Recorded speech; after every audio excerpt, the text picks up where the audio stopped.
My apologies to the city of Roswell for Councilman Mortland holding everyone up.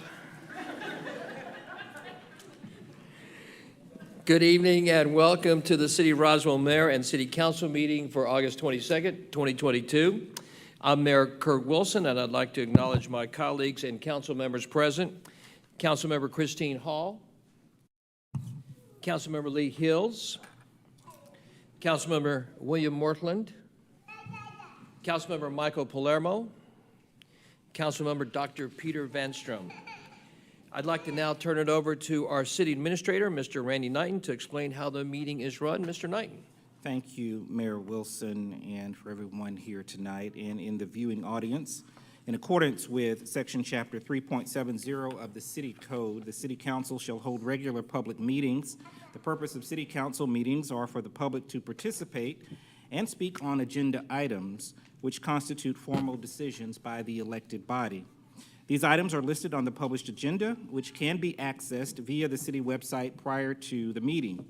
This is a public meeting, and some items require a formal public hearing. A significant and important component of city council meetings are to hear directly from citizens on the items listed on the agenda. Public comments or questions are essential for the mayor and council to incorporate as they contemplate each decision. Citizens are at the top of the organizational chart, and therefore it is imperative for the mayor and council to hear from citizens in these meetings. If you would like to speak on an item, we ask that you fill out a comment card, which are located in the back of the room and at the podium, in order to ensure an accurate record of the meeting.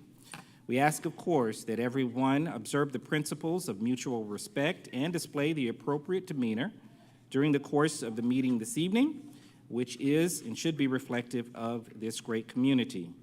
The mayor is the presiding officer of the meeting and will ensure the orderly exchange of comments, questions, and discussion leading to decision-making by the elected body.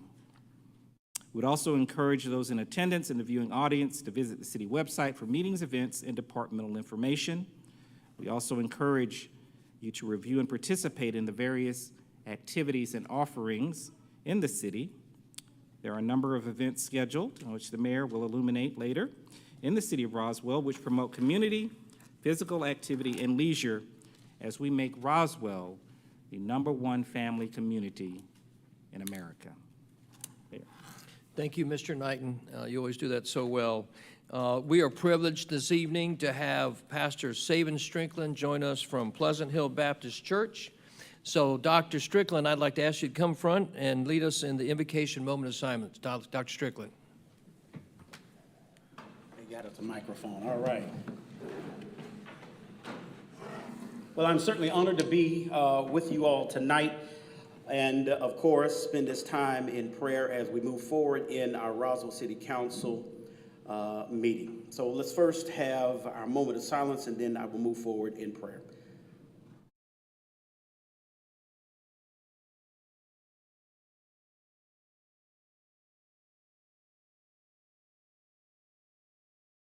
Lord, you said in your word that the effectual, fervent prayer of the righteous, it does avail much. So we pause for that cause, that is to pray tonight for our city, our council, our mayor. I pray, God, that you would bless this council and mayor with wisdom and knowledge. God, give them the intellect and the insight to be effective as a council. I pray for their wisdom and their willingness to work together. I certainly pray for the unity of our city at large. And I pray, God, that as this meeting unfolds and transpires tonight, that your very presence will even be felt. I pray that things, God, the agenda that is printed before us will be done decent and in order. So God, I lift up again this council, our mayor, lift them up individually, I lift them up collectively. I even pray tonight for their families. I pray, God, this mayor and council will be representative of the city of Roswell, that they would reflect the kind of workmanship and unity that we would like to see throughout our city. Bless again tonight all that is to transpire, all who are present on tonight. I pray, God, that we would leave here well informed of what our city intends to do, where our city intends to be, what our city intends to become. Bless now is my prayer and my request. This is your son's name that we do pray, and we ask it all. Let everybody say amen. Amen. Thank you so much. Thank you, Dr. Saban Strickland from Pleasant Hill Baptist Church. If you don't go to church on Sunday, take a look at going to Pleasant Hill Baptist Church. I would like to invite my friend Ken Sharp, a great Army veteran who is president of Vet Buds, to come forward and lead us in the Pledge of Allegiance. Thank you, Mayor Wilson. I invite veterans to salute, and everyone else, please place your hand over your heart and uncover. I pledge allegiance to the flag of the United States of America and to the republic for which it stands, one nation, under God, indivisible, with liberty and justice for all. Thank you. Thank you, Ken.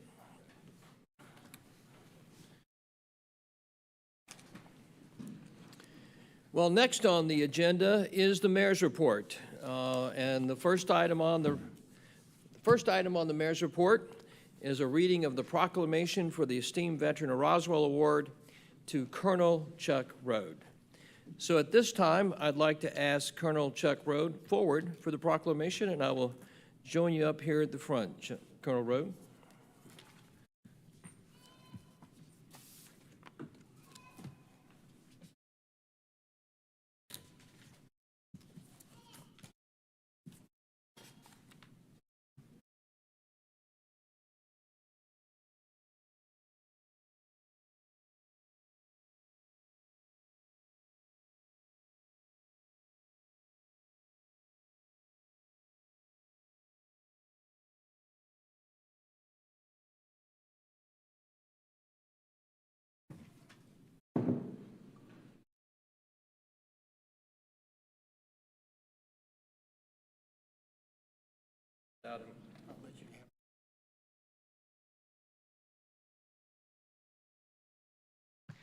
Proclamation, Office of the Mayor, Colonel Chuck Rode, esteemed veteran of Roswell. Whereas in 1968, Colonel Rode graduated from North Dakota State University as an industrial engineer, and in 1979 he earned a master's degree in management from Troy State University, Alabama. After receiving his commission from the Reserve Officer Training Corps, Colonel Rode was assigned to Mather Air Force Base, California, as the base industrial engineer. As the base industrial engineer. In 1970, Colonel Rode was assigned to Royal Air Force Alconbury, England, as the base program officer. Upon returning to the United States of America, Colonel Rode was assigned to Minot Air Force Base, North Dakota, where he was tasked to improve facility maintenance on the base and in the missile field. And whereas in 1977, Colonel Rode returned to Europe to the Incirlik Air Base, Turkey, he was assigned to monitor the base maintenance contract, Boeing Services International, revitalization efforts caused by the Turkish embargo. In 1978, Colonel Rode moved to United States Air Force's Europe headquarters, Ramstein Air Base, Germany, as Command Base Emergency Engineering Force Officer. Chuck's responsibility was to equip and train Air Force engineers in their wartime role of rapid runway repair and bomb damage repair. To accomplish that role, he created a unique training center, which is still operational today. For his efforts, he was named the Command's Civil Engineering Meritorious Achievement Award winner. Subsequently, he was assigned Squadron Commander at Loring Air Force Base, Maine, where he executed a $210 million facility revitalization effort. And whereas Colonel Rode was relocated to Headquarters Strategic Air Command, Offutt Air Force Base, Nebraska, as the Director of Planning and Programming. He was instrumental in developing a $400 million program for the construction of facilities to support new weapon systems and realignment of older systems. As a result, he was elected Strategic Air Command Civil Engineer of the Year. In 1991, Colonel Rode became the head engineer for the Air Force Reserve Command that included 13 air bases, 52 tenant locations, and 5,000 engineer reservists. And whereas in 1995, Colonel Rode completed his military career as the head engineer for facility operations at the United States Air Force Academy, Colorado Springs, Colorado.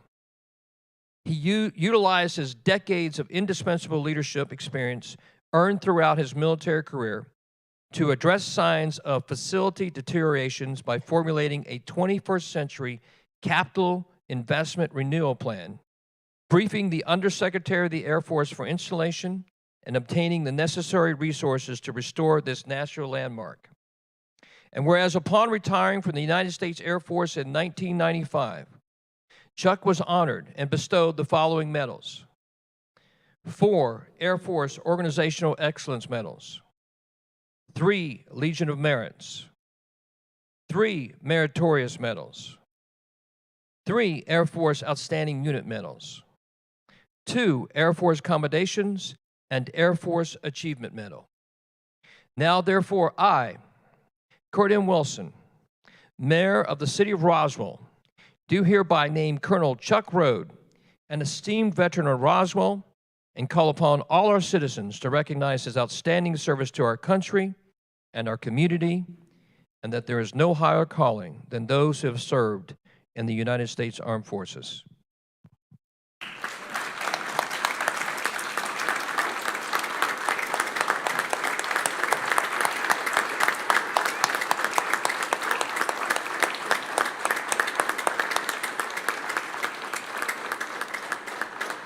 Would you like to say a few words? First of all, Yes, sir. It's on right there. first of all, I'd like to thank the mayor for bestowing this honor on me. I appreciate that very much. I also like to thank Christine Hall, who I think nominated me or cornered me. But I also like to say some things about. You probably noticed that I'm in the design, construction, and maintenance business for the last 50 years. And in that time and in that period, I had some great bosses that challenged me.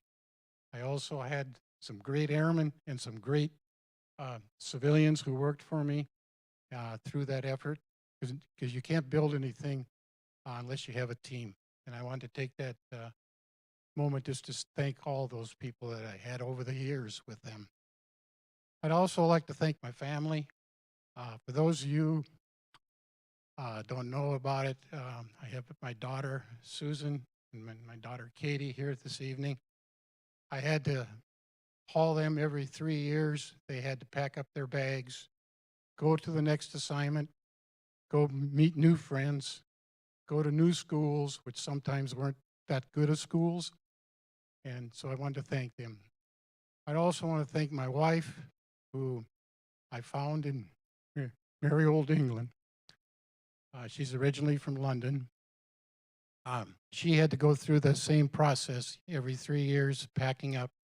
But when I brought her back from the States, she didn't realize that I was from North Dakota. And she didn't realize that I was also kind of once you get stuck in the Air Force, you kind of get stuck in the command. I got stuck in, Strategic Air Command. And they got some beautiful assignments on the northern tier up there where you have 10 feet of snow and the temperatures are less than minus 40. And so she endured all that, raised 2 kids, and supported me all the time. I also like to say something about Roswell. I came here in 1995 to do the facilities job at Georgia Tech, and I spent 27 years there. I came to I kept asking the question, where should I live? And I had some contemporaries there told me, you want to live in Roswell? And I said, okay. So we came out here and we looked and looked and looked. We found a home. And 27 years later, we're still here in Roswell. And I like to say that Roswell's a great place to live. It's also a great place to work, and it's a great place to play. So thank you, Roswell, for 27 years. Thank you, Colonel Rose. Thank you, sir. I tell you what, don't leave. We want to invite Pam, and she's here. Obviously, Susan and Matt Boucher and your family, and Katie and Mark Randolph and family. And I know council would like to come down. And Colonel Rose does sound like a campaign speech, so you're announcing as you're running for office anytime soon here in Roswell.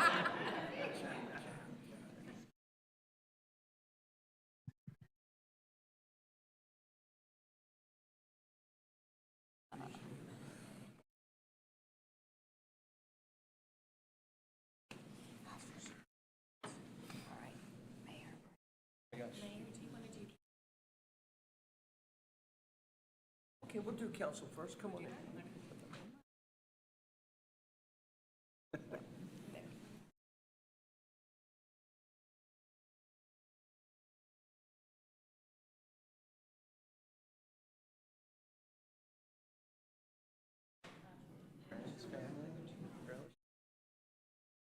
Thank you. They're right there. Sorry, Rob. Welcome. Hi. How you doing? Good to see you. Where's Pam? Yeah, come down in the front. You guys are, Come on in here. even the mayor's not that short. Yeah. Here we go. No. Oh my God. He's like, photo op? Looks like a little Richie Cunningham.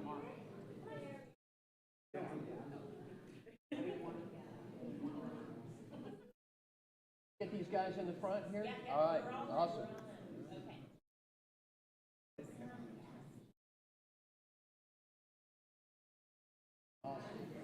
Thank you, Colonel Rose. Did you notice his tie? He said he hasn't worked. When was the last time you wore it? 1995. That's the year my dad retired. That's the year he retired from the military in 95. Was he in Army? Army, yeah, Army intelligence. You got drugged around too? Yes, yes. But then I went in right after high school, so I was kind of later. What part of Alabama? From Huntsville. I spent some years on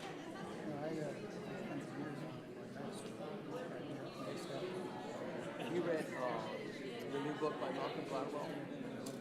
It's about the Flower Mafia that started at Maxwell Air Force Base 100 years ago. You'd love it. Called Flower Mafia. Yeah. Thank you, sir. Thanks so much.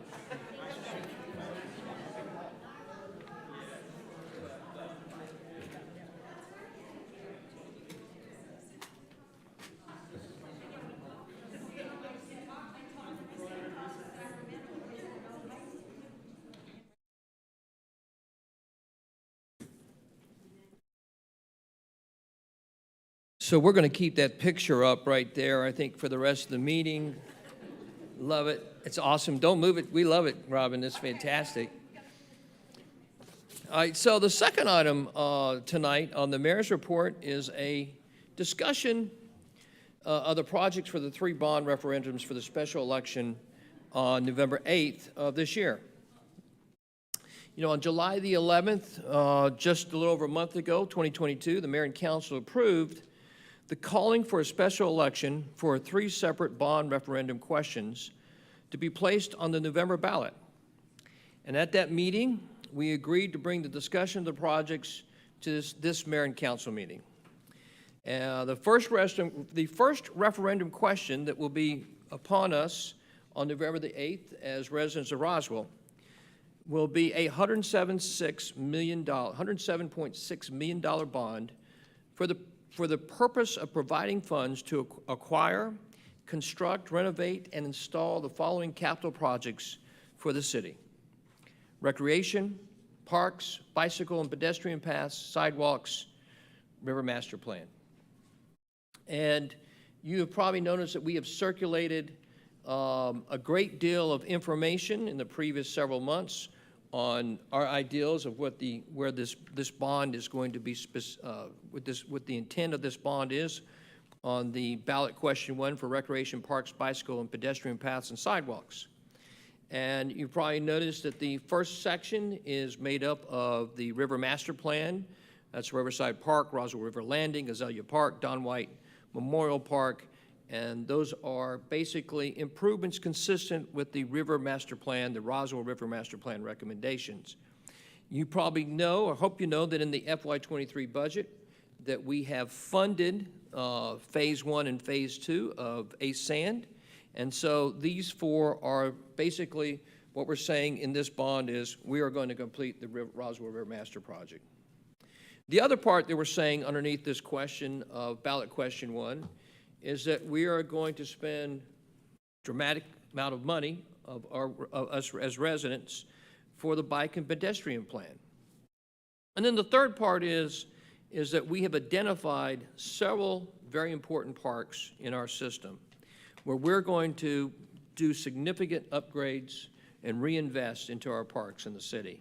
You've probably seen those parks identified as East Roswell Park, Seven Branches Park, the Groveway Community Park, the Woodstock Soccer Complex, Henry Park, Roswell Area Park, Oxbow Trail Connectivity, Grimes Bridge, Waller, Big Creek, Smith Plantation Trail, etc. And obviously funds for future parks. So I introduced this on bond question 1 and turn it over to my friend and colleague Will Mortland, who started this meeting so late for us, which I apologize again to all of you. Will, would you like to make any additional comments on this, sir? Looking forward to bringing this to the public for a vote. And this is a great list of projects that we have put on task. This can be something that charts the course of future for the rest of our generations to come. And I think this is groundbreaking. So very excited this is coming forward. Good job to Director Leatherman for a very comprehensive list. I think this money will go a very long way. Thank you, Will. Council, any other comments on? Yes, sir, Councilman Palermo.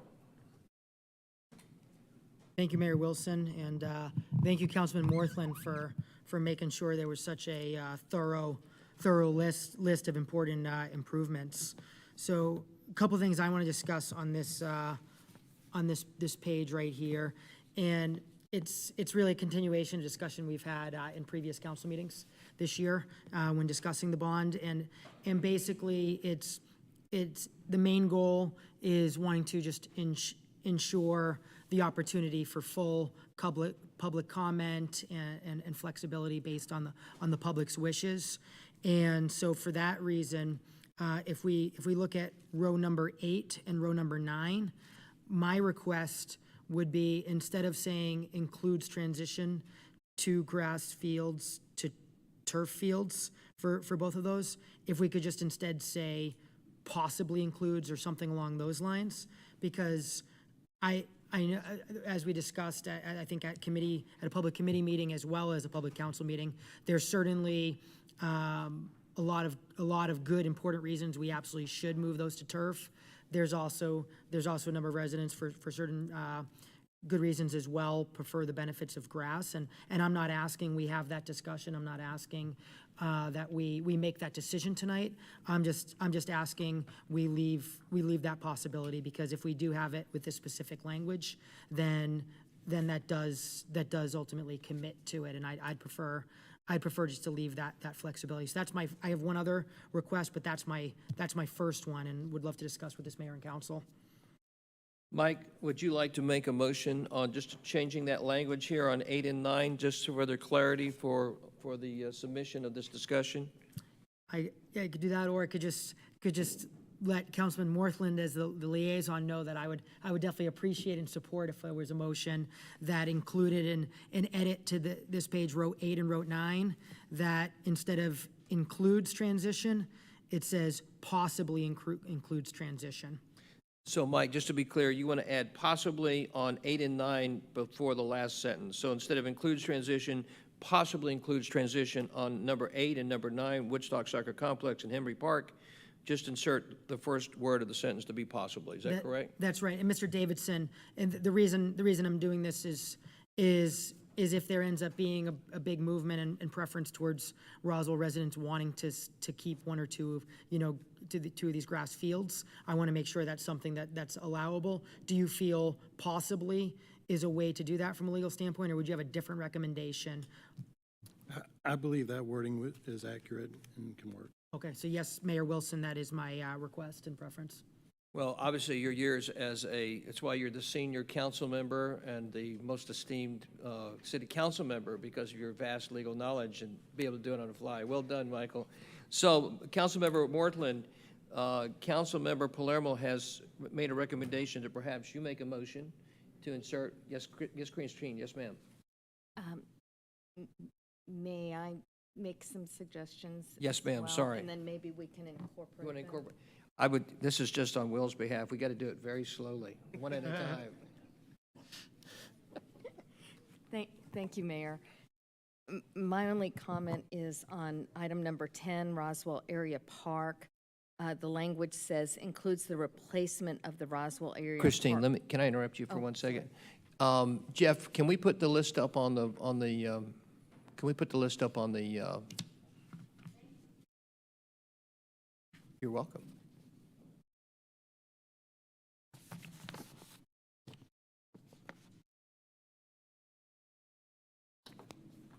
Mayor, while he's doing that, a clarifying question. Yes, sir. Are we discussing, we're discussing this whole first page, or first just the part? Because I am going to have some additional comments under row 17. Which I is- think, yeah, let's just deal with the first ballot question, or the first referendum, or the first ballot question on the $107.6 million bond for what we're calling Parks and Rec. Excellent. Right. So after Councilmember Hall, I will have a comment on row 17. Fantastic. Thank you, Councilmember Hall. Thank you, Mayor. On row number 10, Roswell Area Park, where the language says includes the replacement of the Roswell Area Park pool at the same location, would we entertain the word rehabilitation? Would that include replacement and/or other options? Christine, do you say that again? I'm sorry. So instead of the word replacement, I believe in committee we had perhaps seen the word rehabilitation of the Roswell Area Park pool, where rehabilitation could include potentially replacing and/or other options as far as perhaps. Yeah, Christine, you're absolutely right. I think we missed some language on that one. So, and this is in front. So let's adopt the language. There was some other language we talked about, and I forget. I apologize. What's the language that we discussed previously? Do y'all remember? Somehow we missed this, and I apologize. To your point, was it renovation or? I thought it was rehabilitation. Jeff, you coming to the rescue? Thank you.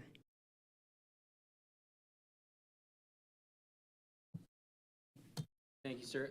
Yes, you did have a discussion about rehabilitation within the committee meeting, so the rehabilitation and/or replacement would be appropriate. So I would like to add rehabilitation and/or replacement, or just rehabilitation.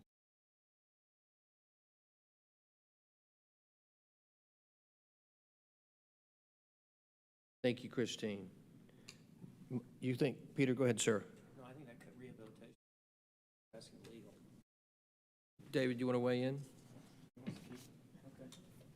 I think leaving replacement and then adding and/or rehabilitation would cover it. So you want to say, you want to include, you want to keep replacement and add rehabilitation, so includes the replacement and/or rehabilitation? Yes. Is that what you're saying? Yes. Okay. Is that, Christine, is that acceptable? Yes, thank you. Thanks so much. Okay. Thank you. Yes, sir. Councilmember Palermo. Excellent. So I have a requested update to row 17. Yes, sir. And now that I'm remembering this covers transportation as well, I might ask Councilman Morthland's permission for me to make a motion. Exactly. But with that, instead of it saying bicycle and pedestrian paths, comma, sidewalks, I'd like to be more clear, and specifically that it would be addressing or working towards the bike ped master plan and the sidewalk gap matrix, which are two things that have been presented at previous committee and council meetings. It was, you're exactly right, Mike. It was presented in committee. And I think, to your point, it is to fulfill parts of the bike and pedestrian, to fulfill the bike and pedestrian master plan and to fill in sidewalk gaps. So is there specific language you actually want to put in this that's relevant to that? So it would be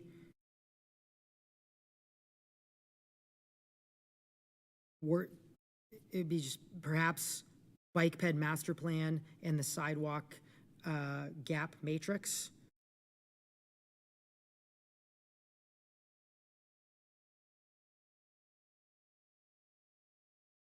Sidewalk gap reduction? So technically what we call it, we just actually officially have called it in all those meetings, sidewalk gap matrix. So it's really, maybe we just need to add something at the beginning, which is working towards the bike ped master plan and the sidewalk gap matrix, or addressing bike ped master plan. And Yeah, sidewalk addressing the gap bike matrix. ped master plan and the sidewalk gap matrix. Yeah, and the one concern I have is that this is not enough money to fully address all of it, but it certainly will make some great progress in it. Make progress with the bike ped master plan and sidewalk gap matrix. So just to be clear, number 17 is to address the bike/pedestrian master plan and sidewalk gap matrix. Instead of address, I prefer the make progress in, just because it's not going to fully address, but it'll certainly make good progress. And I'm certainly prepared to make a motion if Councilman Morthland is not in the mood to. By Yes, all sir. means. I think you have permission there from Councilman Morthland, Mike. Oh, yeah. Do you want to take, you got 8, 9, 10, and 17. Is there any other, council, do you want to address any other pieces of this? Councilman Vanstrom? I'm just still trying to grasp what we're titling this. Is it funding for bicycle path and sidewalk gap resolution? This is ballot question 1, right? So I think, and Mike's just saying underneath ballot question 1, he's saying that the 17th item, underneath the bike pedestrian paths / sidewalks, to the side, he wants the language to say, make progress on the bike and pedestrian master plan and make progress on the sidewalk gap matrix. Is that correct? It is, and how about, because Councilman Vanstrom brought up fund, what if instead it was provide funding towards bike ped master plan and the sidewalk gap matrix? Yeah. You know, let me ask you guys a general question. We are getting awfully granular in the And with- English I'm language here, prepared to which I make a think is, motion. huh? I'm prepared to make a motion if you'd like to move on. Yeah, yes, please make a Okay. motion. So, motion to move forward this first page, which everybody can see, with updates to row 8 and row 9. Instead of it saying includes transition, it will say possibly includes transition. To row number 10, and I believe that was, instead of replacement, it would be rehabilitation. Rehabilitation. Replacement and/or And/or. rehabilitation. Yep. And then 17 would be provide funding towards bike ped master plan and the sidewalk gap matrix. All right, That's my motion. that's your motion. By the way, let me hold this because we haven't put it up for comment. So we got to put it up for comment. So rewrote this down, Ryan, haven't you? So we'll come back, and then I'll come back and ask for the motion again, so I apologize. So we're just trying to get clear on the language, and I apologize, Michael. All right, thank you. So the second question, I don't know where you're going, Jeff. You know you're going to get called back up here. I'm still around the corner. I'm joking, man. All right, the second question, ballot question 2, is public safety, police and fire. And we're asking our residents, our fellow residents on the second ballot question for the 22 bond referendum is to approve a $52 million bond for public safety and police and fire. And Councilmember Hills, would you like to give us a brief description on the projects and what we're talking about on this? Certainly. Thank you, Mayor. So as you can see on your screen there, we're looking at quite a few replacements. Station 21, which is right across the street from here, well, around the corner, but right around the corner from us. Station 22, which is on Crabapple Road, very old. Replacement of Station 23 on Jones Road, which is very old. Potential replacement of Fire Station 27, which is all the way east near the Gwinnett line on Holcomb Bridge. We've also been discussing a potential new fire station. Doesn't exist at this time. And then we are also looking at a construction of a new public safety headquarters to include fire, police, and E911 headquarters. With that being said, this mayor and council is not prepared to say where those would be or exactly what they'd look like before you vote on it, because we don't know exactly yet what those are going to look like. I would also put out there for discussion with this mayor and council about Fire Station 28 and where we land on that at this time. So I'll kind of kick that back to our colleague team here for discussion on any and all of it. Thank you, Lee. Any other further discussion, council? Thank you, Lee. Thanks very much. Any other comments on that? Outstanding. Ballot question 3 that we are submitting to our fellow residents on November the 8th is for $20 million for a public parking deck. Councilmember Vanstrom, would you like to introduce the ballot question? Thank you, Mayor. I sure would. I'm excited about this going before the public, a parking deck in our downtown corridor, which is going to be our central business district. If I could share a couple of statistics with you, this might make it a little more understanding as to why it's something that's going on a bond referendum. We have, as of last year, we had 2.62 million visits to our Canton Street area. That's not necessarily visitors, that could be a couple of repeat visits, but that's 2.62 million visits. That's phenomenal. We have the guests who come to Canton spend up to 113 minutes on average, and we'd like to see that increase. 145 businesses are in our downtown area with 1,400 employees. That's very important because 1,400 employees need somewhere to park as well, and we're having trouble accommodating our employees and our guests and our residents. So we can't yet tell you where the parking lot will be going. That would help our land speculators a little too much. And so we just want you to know that it's going to be centralized to best facilitate the downtown district. And this will create for us a very affordable, easy to find, easy to access parking for our residents, our guests, and our employees. And it'll further enhance the projected growth, which over the next 5 years, not counting inflation, is a growth of some 3.1% just in our business district. And so we will see more visitors, we will see more of our own residents, and more employees trying to find parking. So I am excited to bring this forward. Peter, do you want to share where it's not going? I think there's one place you want to be very clear that is not going. Thank you very much, because Councilman Palermo would have reminded me also. It is not going on the City Hall property or the City Hall parking area. Thank you, Councilmember. Reminder. Councilmember Palermo. Thank you, and thank you for Councilman Vanstrom for bringing that up. That is something I would want to see added into the description, and so I want to throw out some conversation topics which this council may or may not agree on including, but I want to discuss some things that I personally think we should consider including. I think we should, just as Councilman Vanstrom brought up those stats, I think we should call out, or I think we should document and decide that it would be downtown And so specifically saying that, so that's one thing I think we should consider including.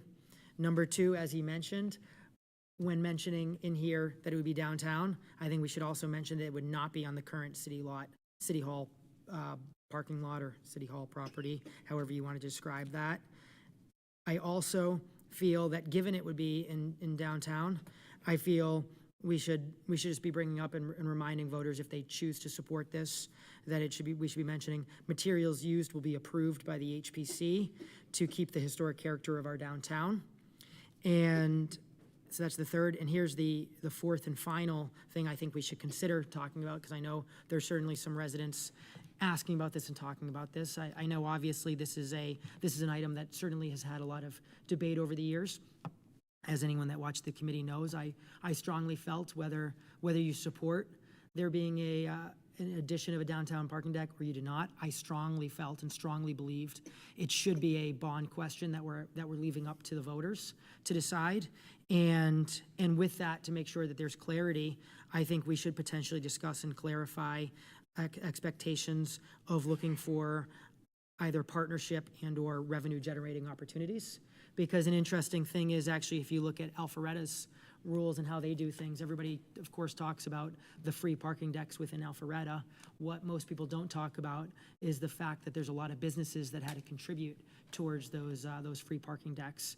And so I think that is something the city of Roswell should include. And if that's something that we all agree upon, then I think that should certainly be part of the materials. But those are my four things I'd love for us to discuss and consider, including. Thank you, Councilmember Palermo. Any additional comments by council? Okay. So I want to obviously turn to our fellow residents for public comment. Something that I would be remiss if I didn't let you know is that we will be doing road shows on the bond referendum questions. So after Labor Day, once a week at a major venue in Roswell, for example, Roswell Park, East Roswell Park. These will put out well in advance. The council and mayor, along with staff, will be there at a public format to answer questions about the three ballot measures. Obviously, since we voted for it, we are advocating to our fellow residents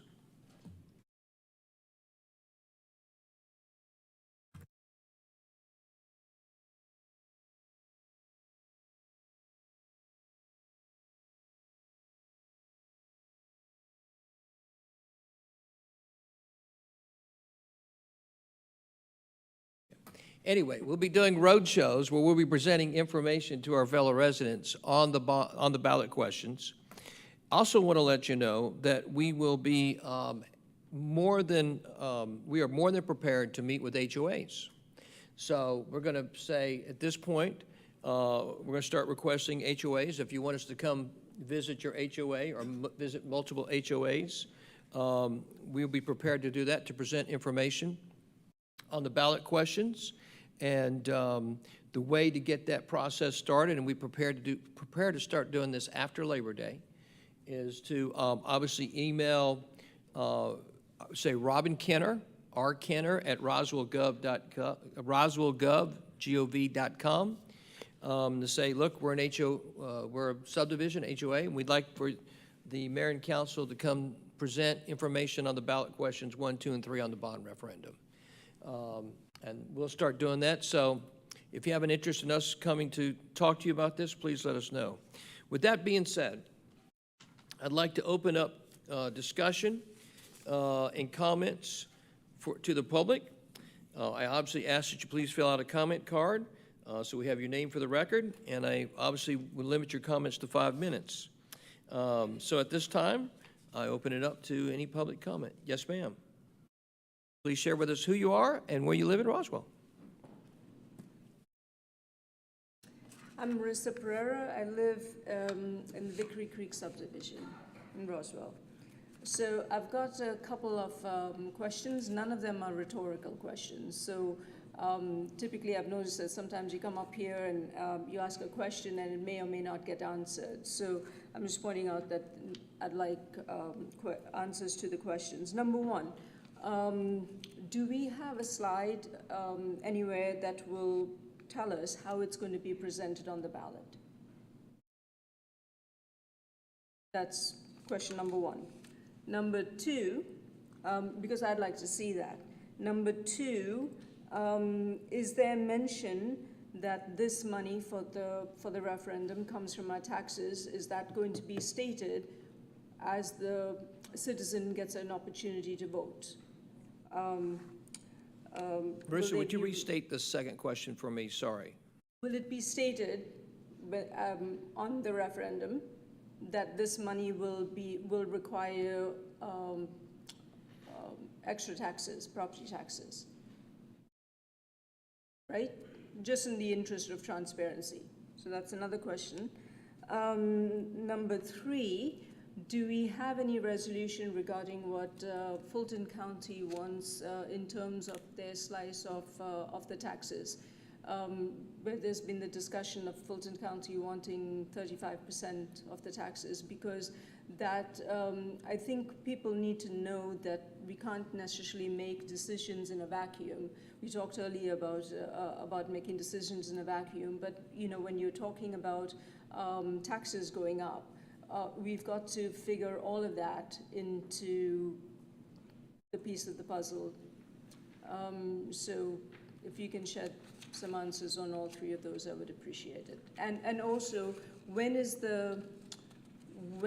this due in terms of the final scripts that goes on the ballot? You should see that in the next 10 seconds. See a slide? Yes. So this is what we'll be reading. Resolution to regulate, etc., July 11th. 1 second, Marissa, give me a second. We stop our time for a second. Get up. All right, ballot question one.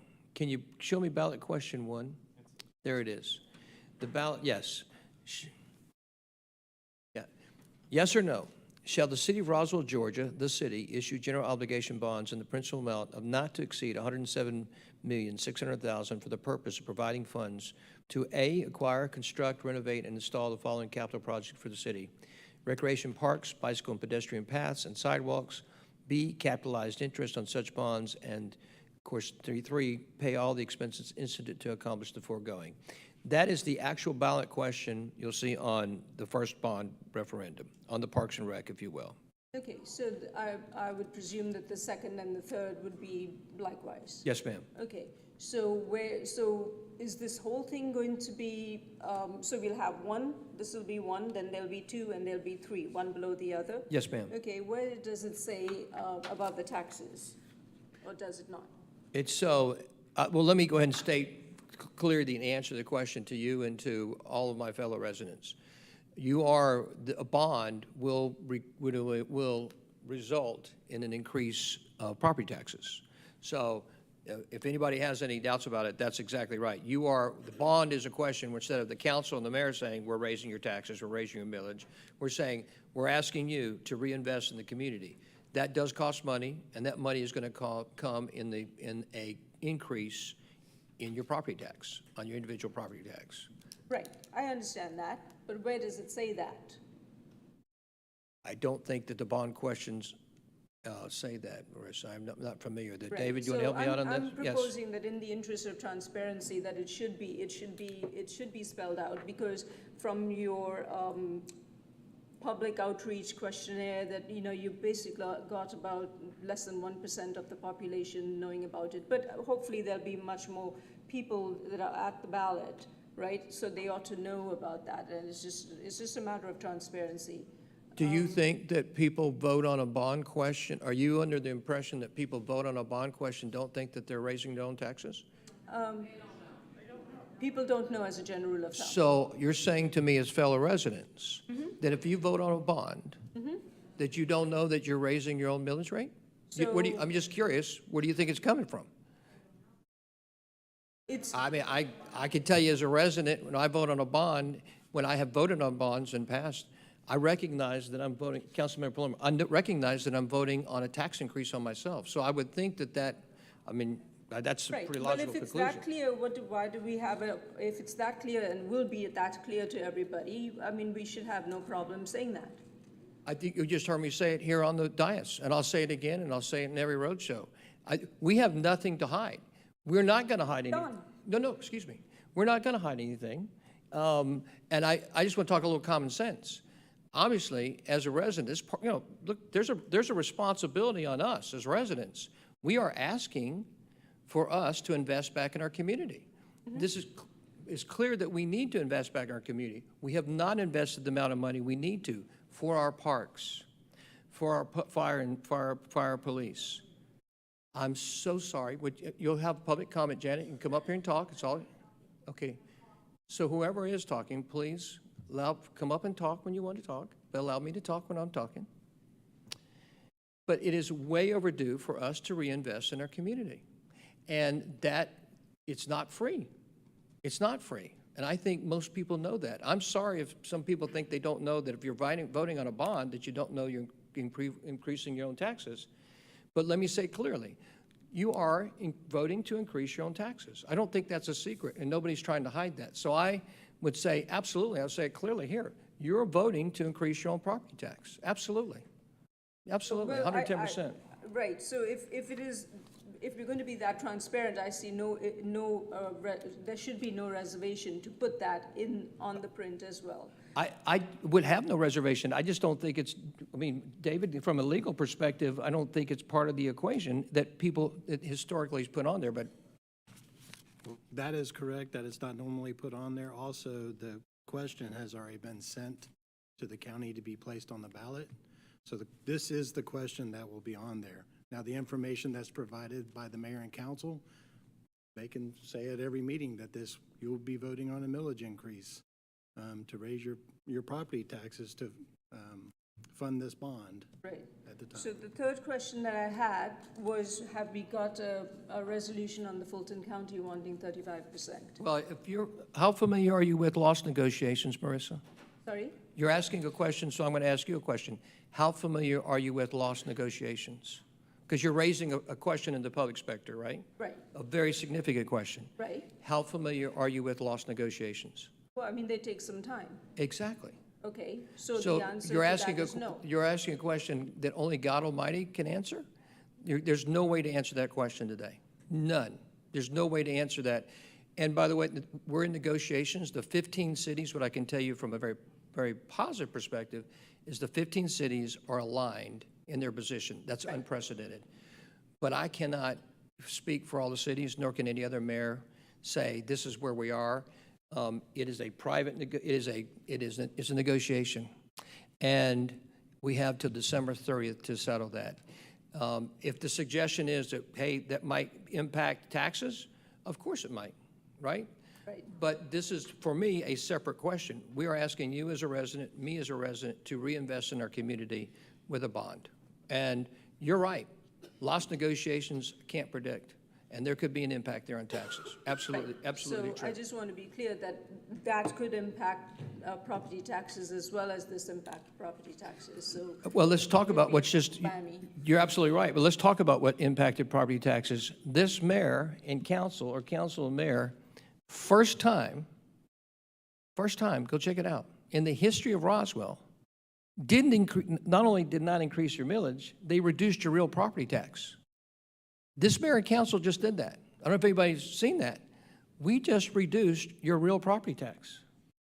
First time. Usually there's a millage, like the millage rate stays the same, but your property tax goes up.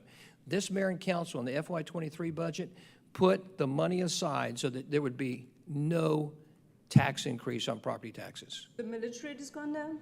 I'm sorry? The millage rate has gone down? By definition, we made the millage rate go down. Yes, ma'am. What does that mean by definition? Yes, Councilmember Palermo. So, yeah, By the way, your time is up, Marissa. Thank you. Okay, yeah, couple things, yes. So the millage rate is decreasing, and it's not just decreasing by a smaller amount like it did last year. It's actually going back to the rollback rate. So truly, for the first time in a long time, there'll be no tax increase. And also, with going back to the second question on just what's on the ballot, that's something where, Mr. Luckett, remind me, I thought there was a request at committee to have certain things on the ballot, and we found out there's certain guidelines or restrictions on what can go on the ballot and what cannot for the wording. How did that work, Ryan? Right. I mean, you all have the purview to discuss what exactly is included in terms of projects or the overall category itself. But the rest of the language is pretty standard language for any bond referendum. Yeah, thank you. And because tonight, what we're discussing is really, what are we going to officially advertise as the projects that address it? And I think it is good feedback to make sure, Mr. Knighton, that when we come up with publishing this, that we are making it clear to everyone that, of course, it is affecting their taxes. That makes it go up, which Mr. Luckett shared in some presentations when this was originally being discussed. And in fact, actually, Marissa, when we voted at council to move forward these ballot questions, you did get up and speak, but it wasn't on this same topic. So that's where we discussed that time. Here's exactly what it would look like. And there were no comments, but I think it might have been partly because there's guidelines and process on what the actual ballot looks like, knowing that later on we come up with a more detailed list, which that same night that you were at is when we voted that we would come up with that specific list on August 22nd, which is tonight. So it's been the exact process that we said it would be back on July 11th when these ballot questions were voted on, which is the meeting you were at, and it was discussed in previous meetings prior to that. So I feel we've had a clear, public process and transparent process beforehand, and it's only going to get better, as the mayor mentioned, that when voting on that, we discussed the August 22nd and discussing the after Labor Day doing the road show. So I think there'll be a lot of opportunity for neighborhood meetings, whether truly in your neighborhood, or I'd certainly suggest a neighborhood meeting as well at City Hall, East Roswell Park. But I think there'll be great communication. I think this will all be clear. And ultimately, the great thing is the people that are going to decide if we move forward with these investments will be the voters. So I'm excited for the voters to make some important decisions. Whether they choose yes or no, that's up to them. And I certainly support and stand by whatever the voters will choose. Councilmember Hills. Forgive my coughing. It's goldenrod season, post-nasal. I also want to point out that this mayor and council decided to do this tonight to talk about a little deeper the descriptions of what we're doing. That's not something that we're required to do, but we wanted to do, and certainly in the spirit of transparency. We can't drill down to every little item because we don't know what we're going to face on some of these areas as far as possible land acquisition, what it'll exactly look like, and a myriad of other details. But that's not something that we had to do. We wanted to do that for our residents. So I just wanted to bring that to everybody's attention. Thank you, Councilmember Hills. Yeah, I think for the record, just I would submit to any of my fellow residents, we did a full-blown workshop. We submitted this information well in advance several times. I would say that to the question of transparency, and that's why I'm surprised, absolutely. Happy to meet the criteria of making it well known if somebody doesn't know that this is a potential tax increase on their property taxes and they don't know that, happy to make that known. I don't want anybody to get fooled on this. This is not a deception. This is about 3 ballot measures where we're put on the ballot to spend $180 million because it's been recommended that we think that's in the best interest of our city. And ultimately, you, the voters, you, the residents, will make that decision. And the last thing we're trying to do is trick anybody. I think anything but. So, yes, sir. Councilman Vanstrom. Yeah, just to follow up for Marissa, and Ryan, maybe you can clarify at a later date and review these numbers, but I know during our discussions, we had an idea of the cost for the average home, median home value in Roswell was $450,000, and the financial impact on estimates on what that would cost the family per year. So we will review that as we have this all finalized. We'll have those numbers available. That's what you're looking for, correct? To your point, Peter, in the workshops and in the day that we approved it, the day that we voted on this, we put out there the specific language. Here's the average home. Here's the average property tax. Here's if you approve bond 1, bond 2, bond 3, or all 3. here's what the potential increase is to your property taxes. We have discussed this publicly. So my apologies, we didn't come here to discuss it today. We came to discuss, just to let you know this, here's the 3 bonds. We're just reminding you, here's the 3 general areas. That was the point of our discussion today. And that's, as we said, we'll be going to having public meetings once a week on the bond discussions from after Labor Day to the ballot question itself on November 8th. And we will be going to HOAs. So, yes, sir, Councilman Benstrom. No, and I just wanted to clarify, it wasn't just Marissa, I was watching heads. Everybody's like, no, we want to know, and we will make sure that we have those numbers reviewed that we brought forward before, and we'll make sure that those are part of our presentations, well taken from all. Thank you very much, and we'll make sure that's there. Thanks, Peter. Thank you, Marissa. All right, who's next? Who would like to, yes, ma'am. And the black cat.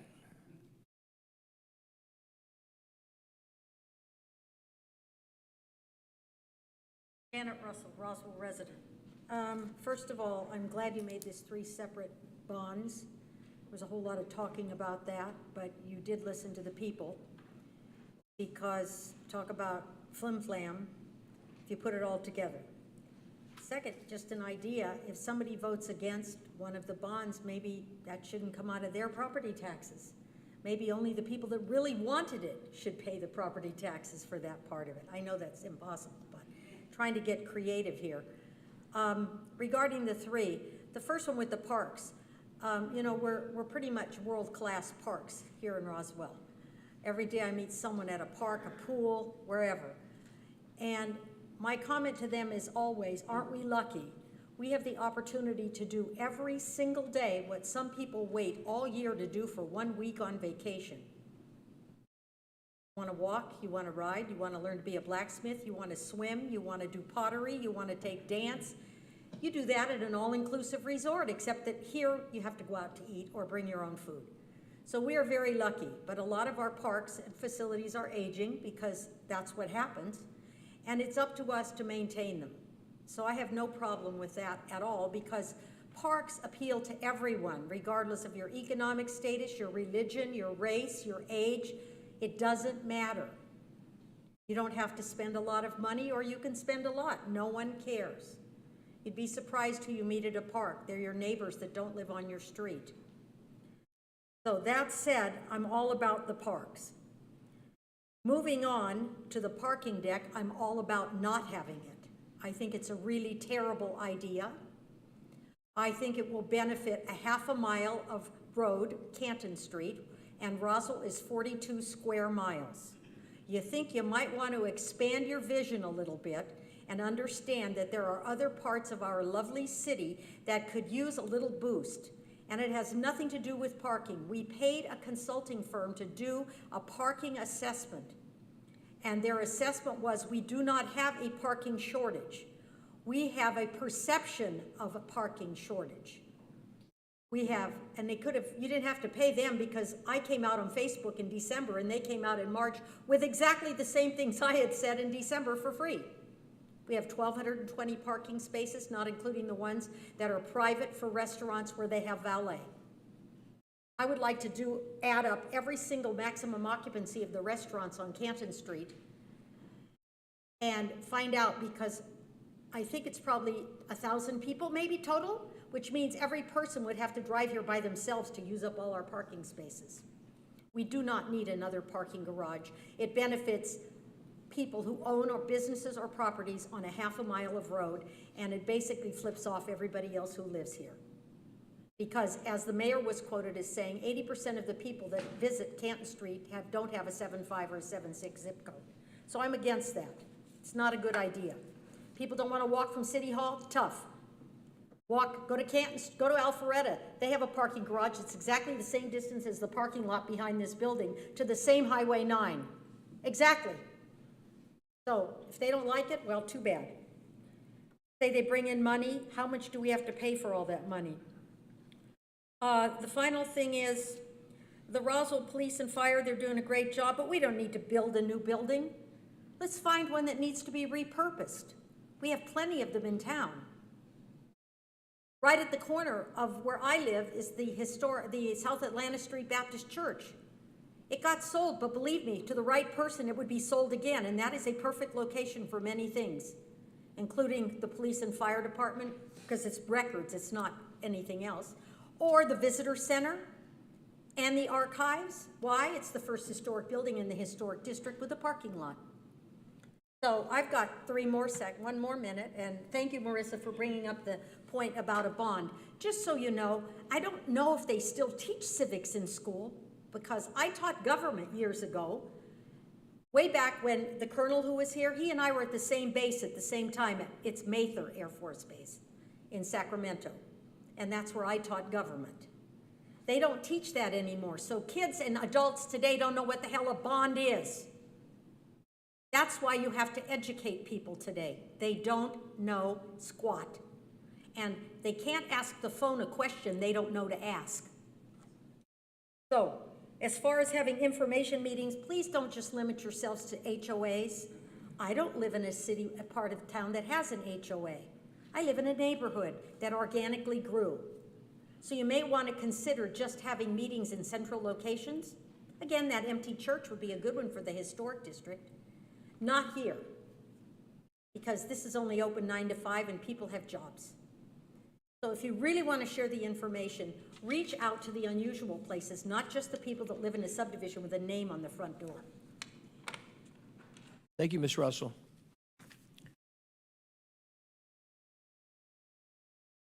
Any other public comment? Yes, ma'am.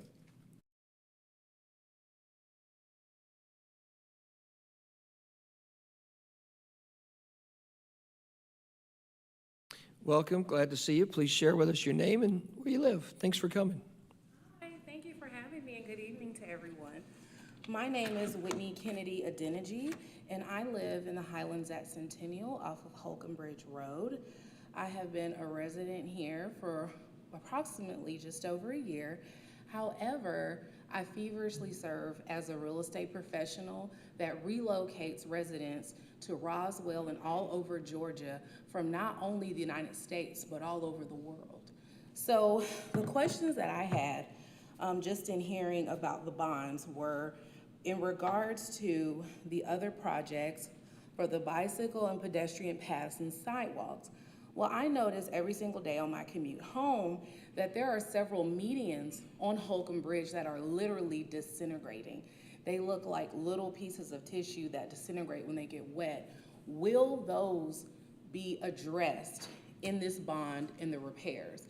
I didn't specifically see verbiage regarding the medians, but I do think that they are just as aesthetically and functionally as important as some of the other projects. And I do see that verbiage is very important when we do have these particular votes and information.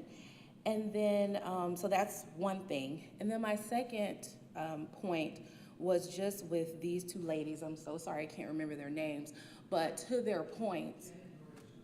Oh, Janet and Marissa, yeah. Yes. Thank you so much, ladies. That they are absolutely correct.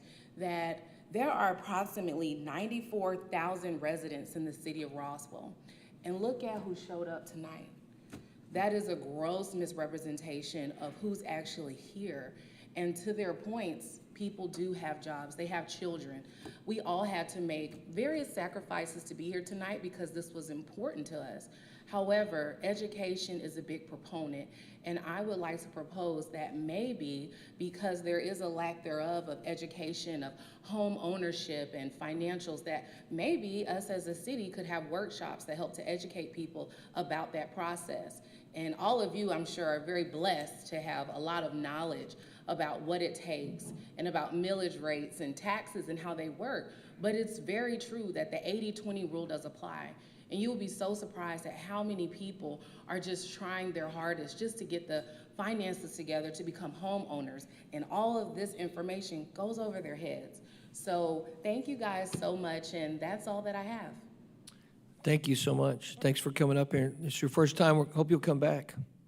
I will definitely be coming back. All right, thank you. Thank you. Do I leave this here? Yes, ma'am. Yes, okay. Yes, sir. Councilmember Palermo? Thank you, Mayor Wilson. I'd like to give a few responses to the last two speakers. Yes, sir.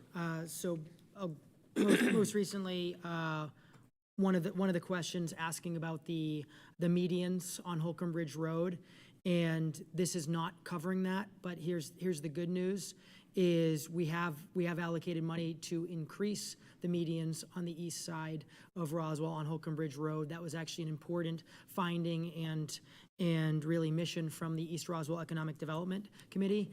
And what I'd actually suggest to Mr. Knighton in getting to with RDOT, as they have the funding for those three brand new medians that don't currently exist, that perhaps also my request would be that they also just look at repairs and seeing if there's the possibility of trying to include that in as well, to work on repairing medians in addition to adding the three that have occurred. So that's one thing. Secondly, as the mayor's talked about, certainly a lot of education that will occur between now and November. And as Ms. Russell mentioned as well, certainly not just at HOAs. HOAs certainly can request it, but it's really important that public places open to the public. And in addition to going through specifically what are the projects and having staff walking through that, but really the education, as Councilman Vanstrom brought up, which Mr. Luckett has shown us at committee meetings and previous public meetings on really what is the impact to their taxes. And so,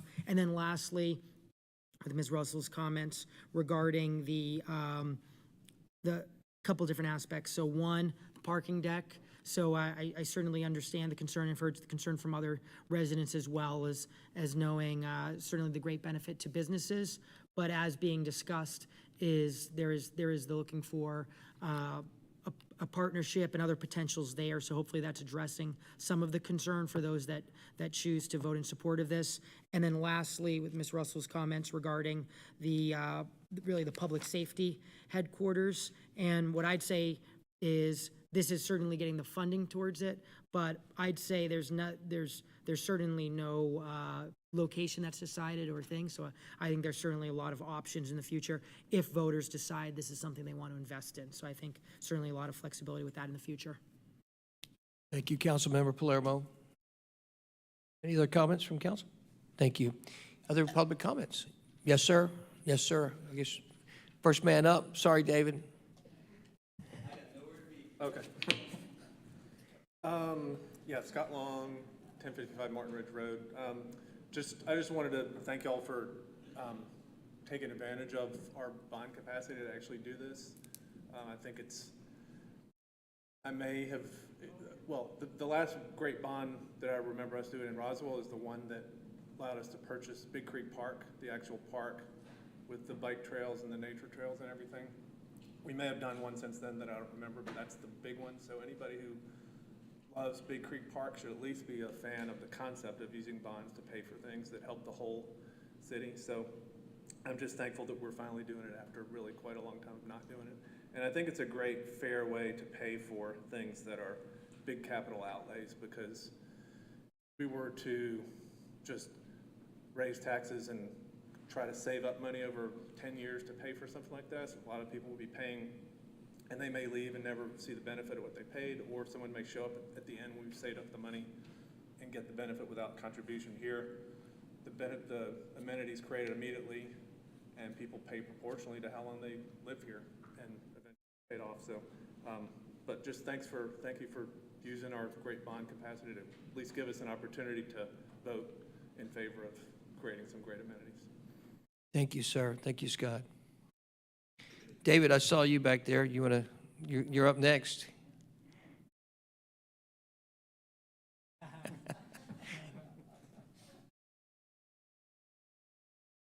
Thank you for dressing up for the occasion. We appreciate it very much. Wearing my Brave shirt.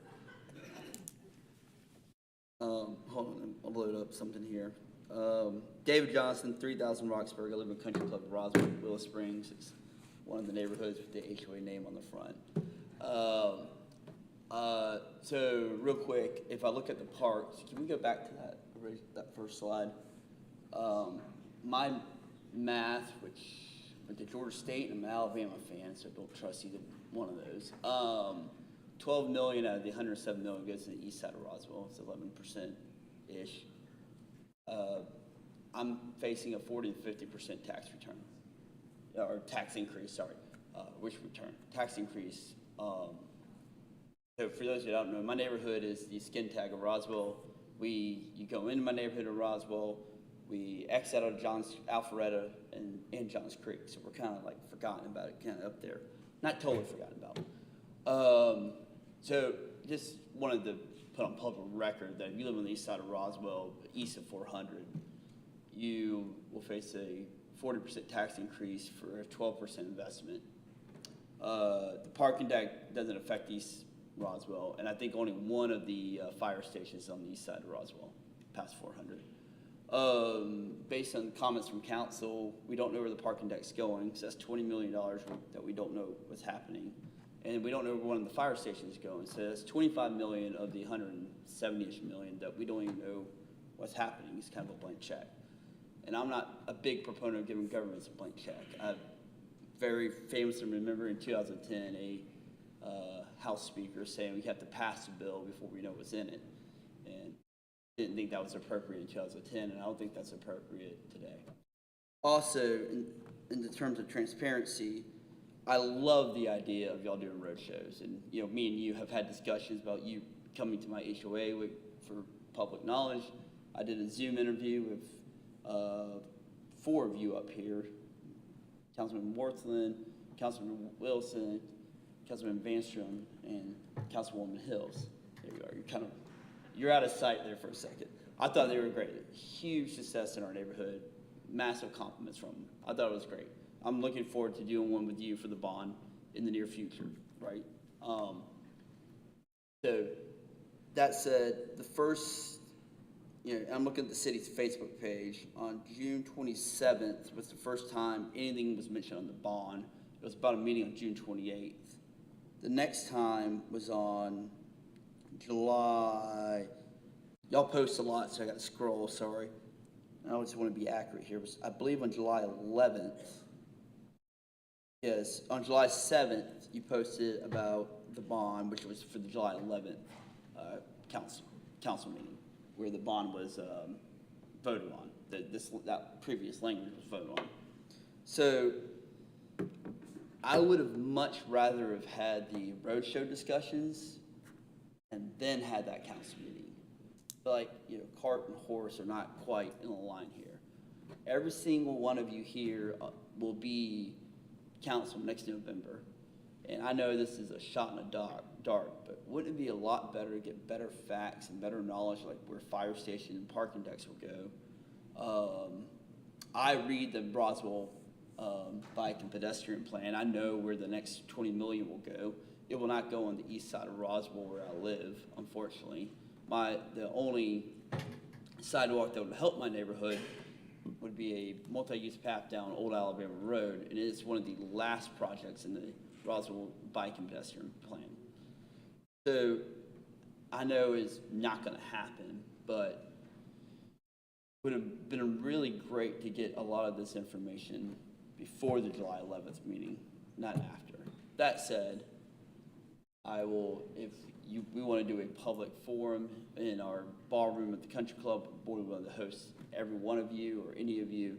I've already, like I said, already set up a Zoom interview with Councilman or Mayor Wilson, and I'm looking forward to having much more public input about this over the next few months. And you said something earlier, Mayor Wilson, where to invest in our community, it costs money. 100% agree with you. I've been a big proponent that our city taxes are too low, right? And I don't quite find the math right where we are keeping our millage rate so low, and we're going to pay a 5% interest rate for a $1 million project in Big Creek Parkway, when we should just write the check and do it. And so I think there's got to be a balance between a $170 million bond. Thank you, David. Thank you. Thanks. Yeah. Thank you.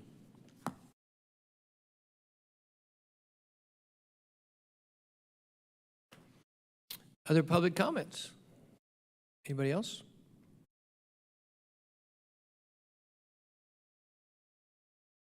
Going once, going twice,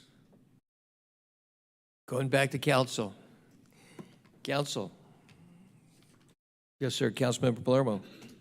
Excellent, thank you.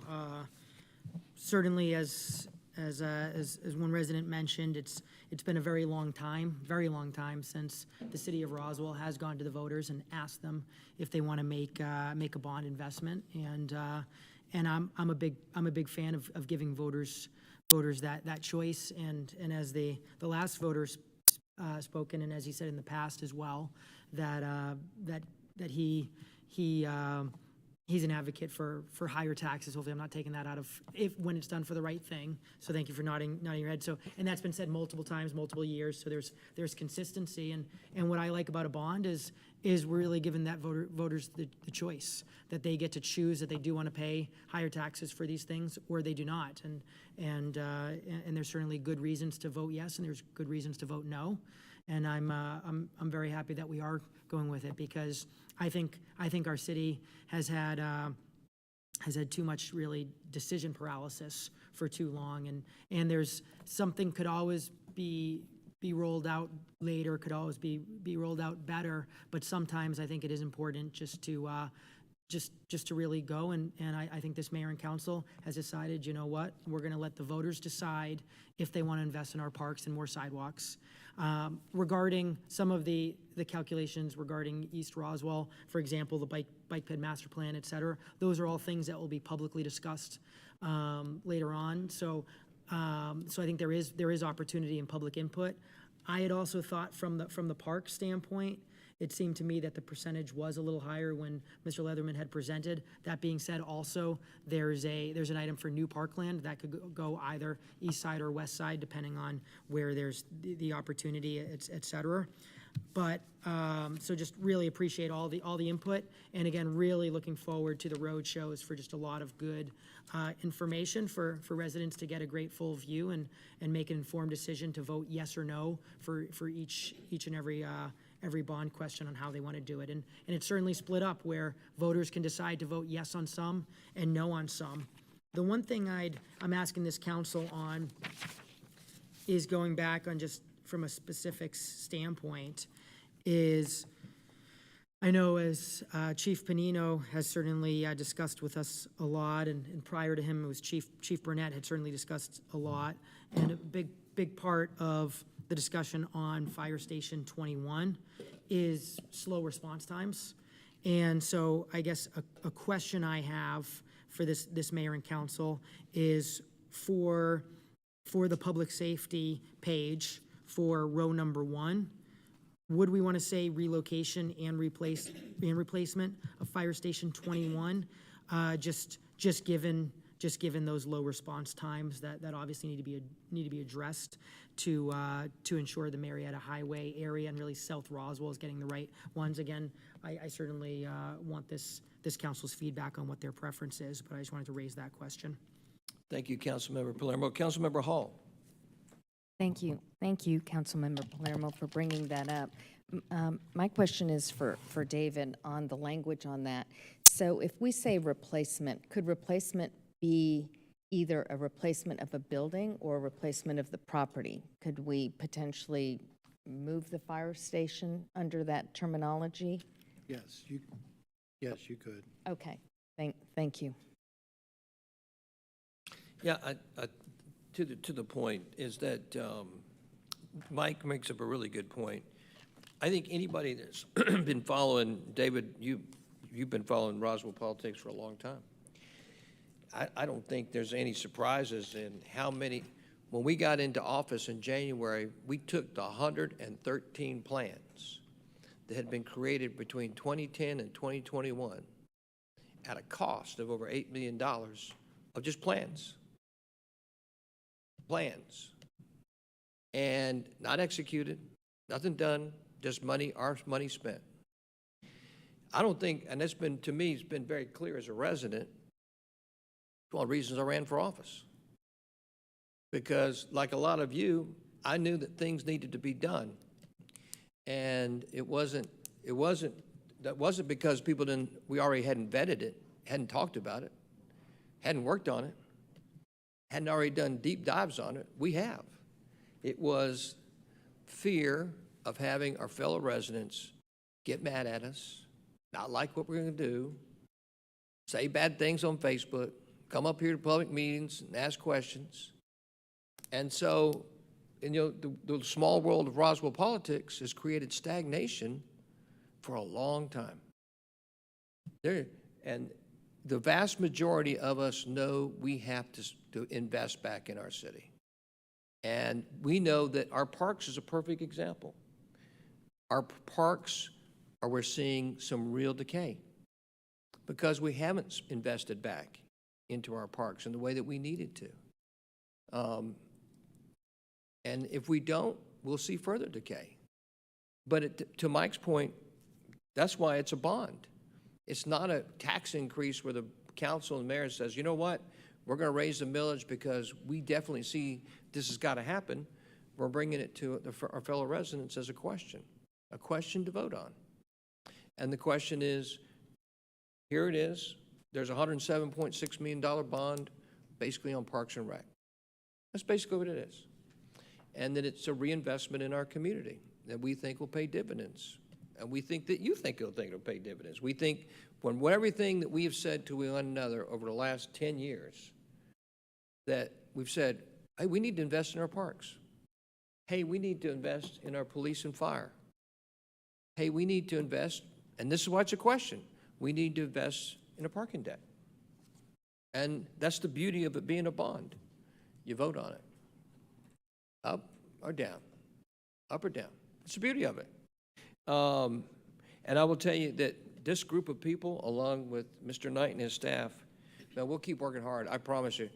We've been doing the road shows. We've done several workshops, and that's why I put it out. And to your point, we're going to do public meetings, not just on HOAs, but wherever you want us to go. We got nothing to hide.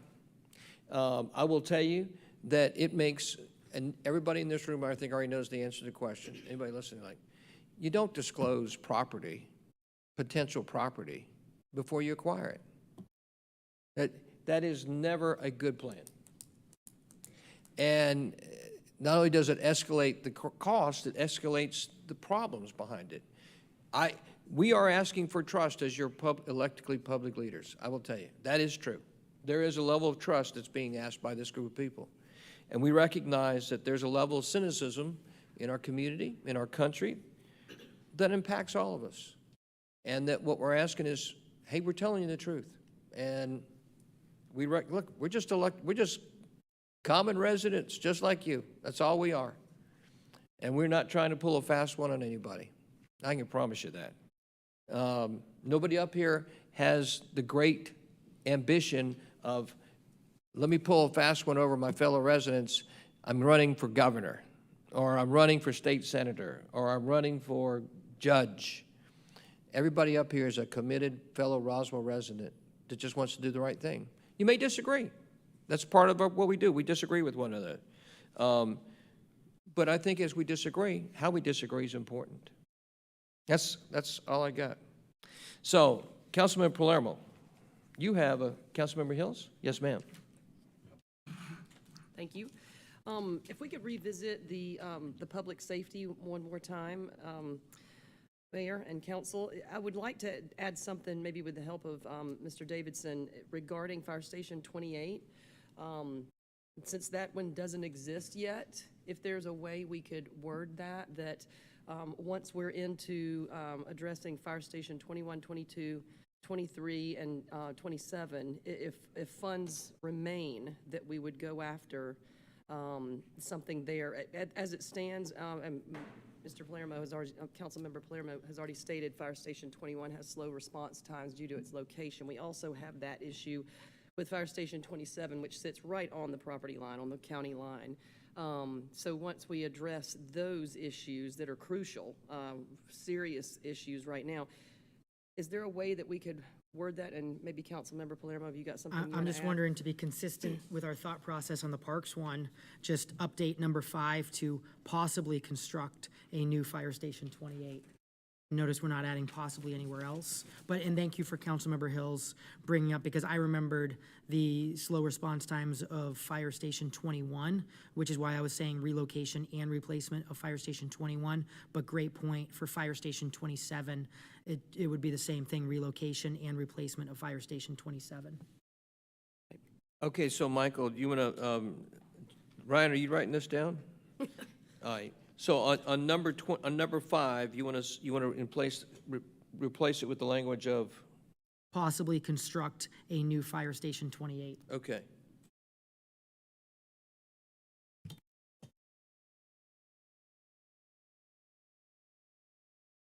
And I'll note, that's not taking anything away, so we're not taking anything away from any resident or any area, but we would like to keep it open to make that available if we can make that happen. Lee, are you okay when can Mike make a motion in all 3? Would you be okay with that, including yours? I would Just be put all okay with this that. language here and that Ryan Absolutely. can be, I don't want to cut off anybody else's thoughts or comments. Any other thoughts or comments from council? Okay. Peter, you got something, don't you, sir? I would Okay. definitely want to hear suggested wording on parking from our liaison. Absolutely. Yeah, let's do the parking, please. From our Please. economic development liaison. Yeah, fire. Yeah, yeah. All right, discussing the parking, one of the 3 bonds. The only thing I would like to just say really quickly about the parking, this isn't an East Roswell, West Roswell discussion, really. It's a revenue generating discussion that will increase, in my humble opinion. It will organize the parking in an area that was organically developed. There is parking in our business district, but there are a number of visitors and residents who complain they can't find the parking. So one of the ideas is to centrally locate that parking. And so that's one of the reasons we're discussing a parking in the commercial corridor. And I would like East Roswell to know, as we look at redevelopment in East Roswell, we're much more purposeful in our approach now for redevelopment in Roswell. We're always discussing parking, and we will be sure that parking is adequate and facilitates any construction that goes on east or west as we further redevelop Roswell. So this really just comes down to a decision of those who want the parking in the Canton area and those that don't, and it has a potential to benefit all residents with the increase in revenues that certainly could be generated from that in tax revenue for the city. So with that being said, I'd like to make a motion just to reword what's going on the 3rd item, bond referendum, and have it read: a revenue-generating parking deck seeking private-public partnerships located downtown, not to be located on City Hall property, with the approval of the materials to be used for construction by the Historic Preservation Commission to support the character of our historic downtown. It's pretty impressive. I'm impressed you just came up with that off the top of your head, Peter, too.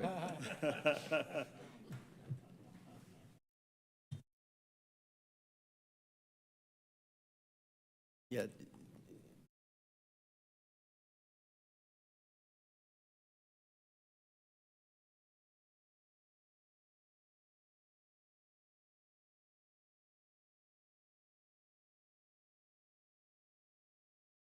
I've been advised by my astute legal counsel that utilizing the word revenue generating may not fit into this type of bond that we are asking as a, what did you call that? As a general obligation bond. So thank you for pointing that out.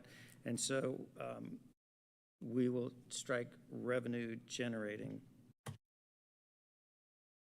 And to be clear, Mr. Davidson, if the voters choose to vote on this, there's still the opportunity for mayor and council to decide to have it be revenue generating. It just would be a GO bond, but a revenue generating parking deck. Is that accurate?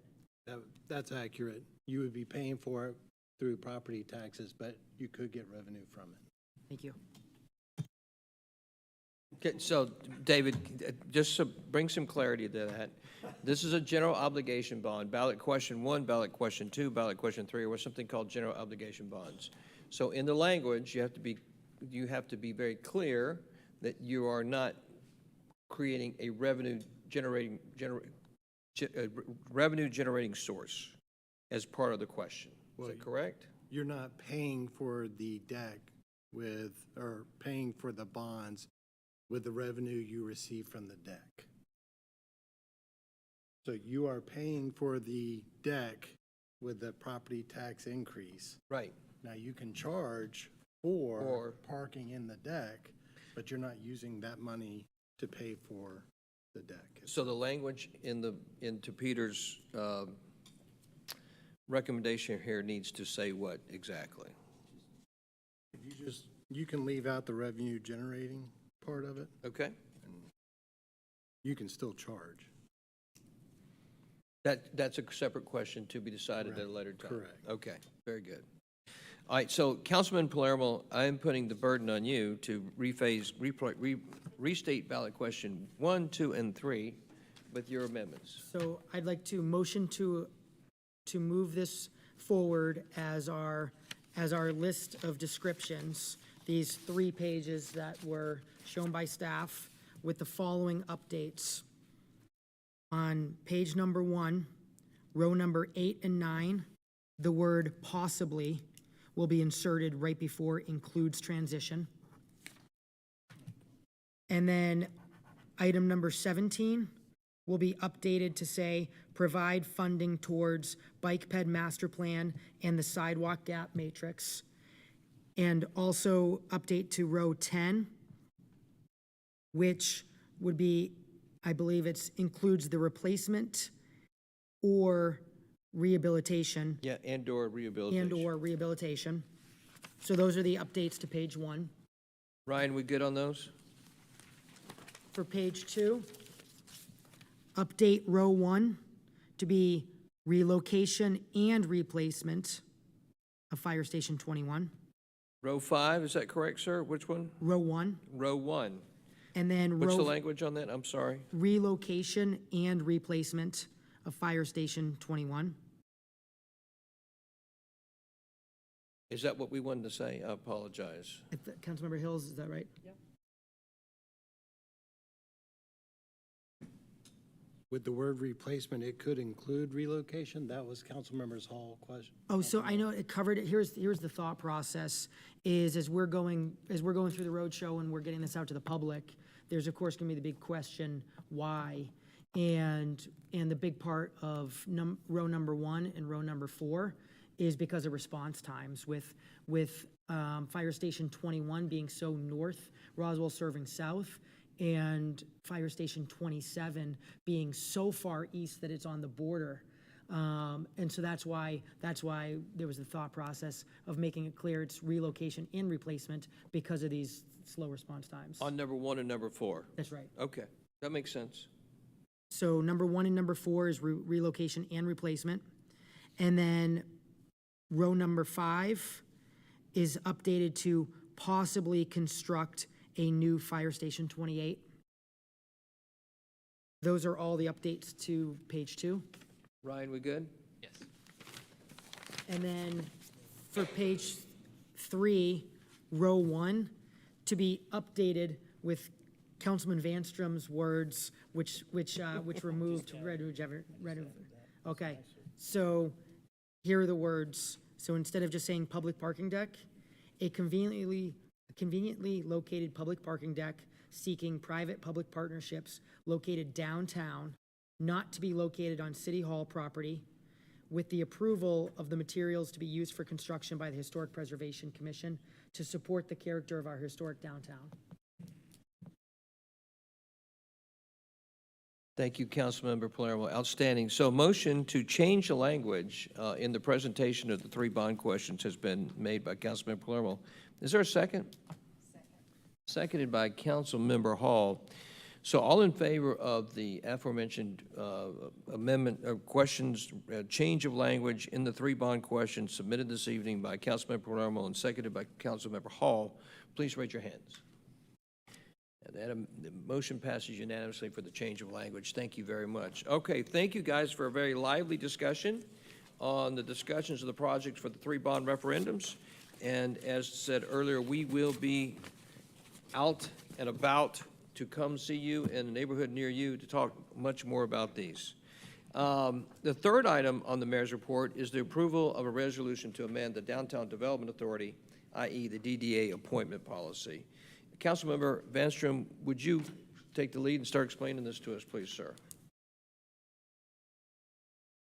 You want to read the ordinance first? Actually, hang on, no.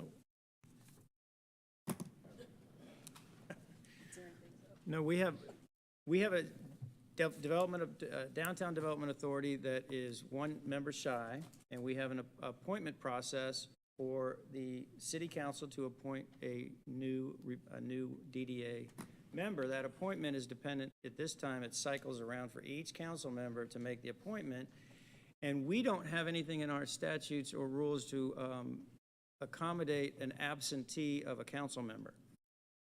We do not accommodate for medical leave, a resignation, and a general absence for voting purposes. And Marcelo Zapata is that position, and that position is vacant, and we need to make a replacement decision for the department, for the Development Authority. So we have a resolution to fill that void and to make sure that going forward, anytime there is an absence of the council member that's necessary for filling these commission seats, that we can handle those situations. And this is just like any business, any government. There's some oversights now and then that need to be adjusted for, and that's what we're doing here. Thank you, Councilmember Vanstrom. Councilmember Palermo. Thank you, Mayor Wilson. So I have, I've read this Exhibit A, and I do have an edit that I believe is important, and I believe it's important just to ensure that it's truly going after the intent, and there's not the risk that it could be abused in the future. Not that I expect anyone to abuse it, but again, I always want to make sure we're coming up with the right legislation that's going to last long past any of us. And so basically, my request would be to strike, or such council post member does not timely bring forth a nominee as determined by the remaining council. So I would just like to strike those words, and I think that will avoid conflict in politics, et cetera, in the future, and instead just address when a position is vacant. Thanks, Councilmember Palermo. Any other? Yes, sir. Yes, sir. Councilmember Vanstrom, would you read the proposed ordinance or resolution? Forgive me. Appointments for Downtown Development Authority, and then the reappointment or filling a void. In the event of a DDA, Downtown Development Authority position becomes vacant, or when the term expires, the DDA position, which is identified to a council post, will be refilled or replaced by nomination from the council post member to mayor and council in closure for discussion and deliberation with a vote for appointment to the DDA at the next regularly scheduled meeting of the mayor and council. This is the new addition. If the council post responsible for nominating is vacant, remaining members of council may appoint or reappoint a member for the DDA by majority vote at an open meeting of the mayor and council. And I motion to approve. Thank you, Councilmember Vanstrom. Any other comments from council? No other comments. I take it to our fellow residents. Any residents like to comment on the matter? Being that there are no residents like to comment on the matter, bring it back to council for comment. Councilmember Vanstrom, there are no further comments from council. Would you like to make a motion? I'll second his motion. I'll motion to approve. Again, I know I was out of order with that motion. No so worries, thank you. my friend. Okay, so Councilmember Palermo, you are seconding the motion? Yes. Just for the record, you're on the hook. All right. All in favor of the addendum to the policy on the DDA appointments, please raise your hands. Thank you. It passes unanimously. The addendum to the policy passes. Thank you very much. All right, the final item on the mayor's report, boy, I waited too late to get this one out, is something I wanted to add moving forward to let everyone know about some upcoming events. The first event is Saturday, August 27th, Roswell Riverside Sounds. This Saturday at 7 p.m. to 9 p.m. at Riverside Park. The artist this month is Aaron Lee Tajan. And as some of you may know, Roswell Riverside Sounds is Roswell's longest-running free outdoor concert series. If you haven't been, it's great fun. Riverside Sounds highlights up-and-coming original artists and focuses on bringing diverse genres to the community. Don't even hold me to that, please. Huh? Thank you, Janet. Yes, ma'am. Thank you so much. There's also an art exhibit, Chapter 3, Ongoing Conversations in Art, Pulling from the Past, which is started on August 19th and runs through September 2nd. The gallery hours are Tuesday through Friday, 10 a.m. to 4 p.m. at the Roswell Visual Arts Center. I'd also like to mention that on Tuesday, September the 6th, we will be sponsoring another poll worker recruitment fair from 5 p.m. to 8 p.m. here at City Hall in room 220 with the Fulton County Elections Office. On March 26th, we had this fair, and we had a wonderful turnout with over 72 participants, the largest turnout of any Fulton County city. This fair is held to help find residents who are interested in becoming trained to work the polls on Election Day or during early voting. Fulton County will provide information on training, responsibilities, time commitment, and compensation. We have flyers in the back and information on our website. And next to last, I'd like to mention one very special event, and that's next Monday. Next Monday, August 29th, there will be a reception honoring Councilmember Marcella Zapata. The reception's from 6 p.m. to 7 p.m. in the Rotunda. All members of the public are invited to attend this reception. Following the celebration, there will be a special recognition, including a proclamation for Councilmember Zapata at the City Council open forum immediately following the special called meeting, which begins at 7. Councilmember Zapata will not be in attendance due to health reasons, but please come and help us honor him with his family, his wife Selena, and his daughter Isabella. They would greatly appreciate it. I'd also like to make one more special announcement. This morning, Chief Panino held a surprise for Alex Robles. Alex Robles, our Emergency Medical Service Director, has been reclassified to Battalion Chief of Emergency Medical Services. Chief Robles' primary responsibility will continue to be the oversight and management of the Fire Department Emergency Medical Services Division. However, he will also participate in the general management, leadership, and administrative functions of the Fire Department. Battalion Chief Robles has proudly served as Roswell Fire Department's Emergency Medical Services EMS Director since 2019. Since then, he has comprehensively reviewed all EMS clinical guidelines, medications, and standard operating procedures. This includes implementing a new pharmacy policy to guide medication usage, replacement, narcotics, exchange process, and accountability, and ensuring all state and federal requirements are met. Chief Robles represents the Roswell Fire Department on the North Fulton Fire Chiefs EMS Subcommittee and the Emergency Medical Regional Oversight Committee. He has aided in developing the department's pandemic response as a member of the City of Roswell's COVID Executive Task Force and plays an essential role in the city's emergency management team in response to special events and significant weather events. And I can tell you that the gathering this morning was extra special because Alex's mom came all the way from Tampa, Florida to be a very special surprise guest. So it was a really cool event. Much congratulations to Alex. Thank you, Alex. Next is the consent agenda. Jeff? Negative. You don't have to go. You're good.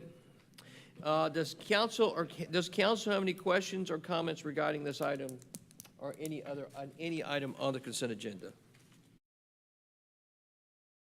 All right, no comments or questions from council. Is there anyone from any of our Roswell residents that would like to speak on any of the issues with respect to the consent agenda?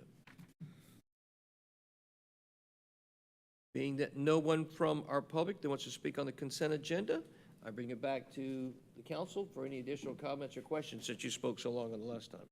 All right, very good. Do I have a motion to approve the consent agenda? There is a motion by Councilmember Morthland. Thank you, Councilmember Morthland. Do I have a second? Seconded by Councilmember Hills. All those in favor, please raise your hands. It passes unanimously. Thank you very much. Next is the Community Development Department. Councilmember Palermo, would you please read the first community development item?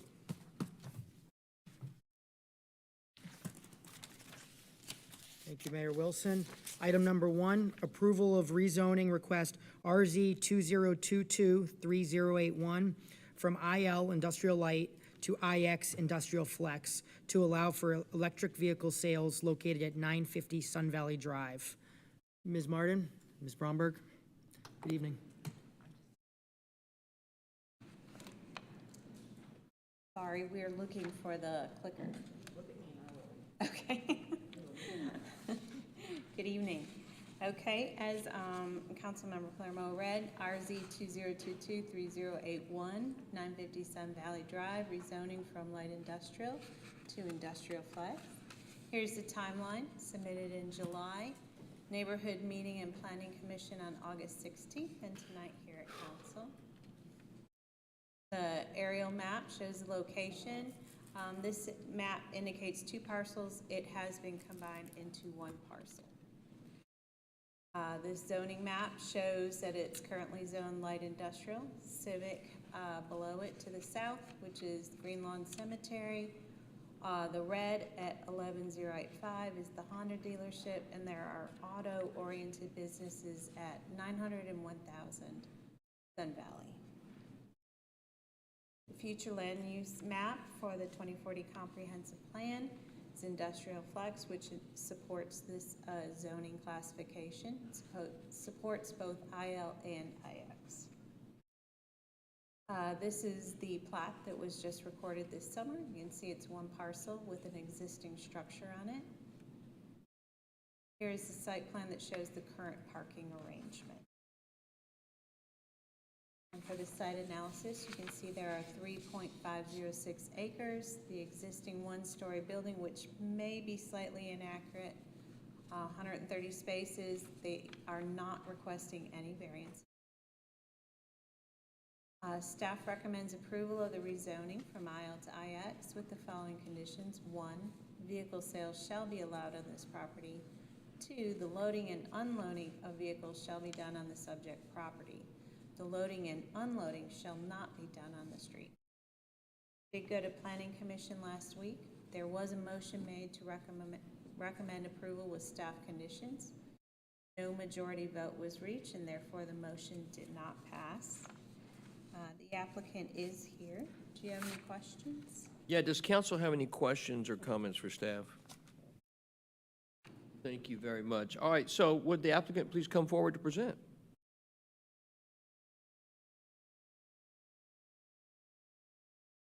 Welcome. Glad you're here. Thank you, gentlemen.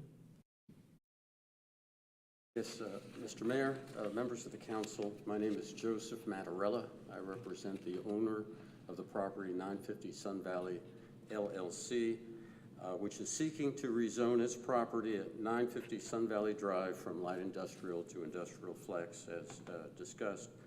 The property consists of retail, commercial, vehicle sale, service and repair, located on 3.506 acres on Sun Valley Road. The owner is seeking to change the classification in order to allow for new electrical car sales and service facility. The site located is just down the street from Highway 9, Route 120, which is a primary artery, across the street from Honda Carland.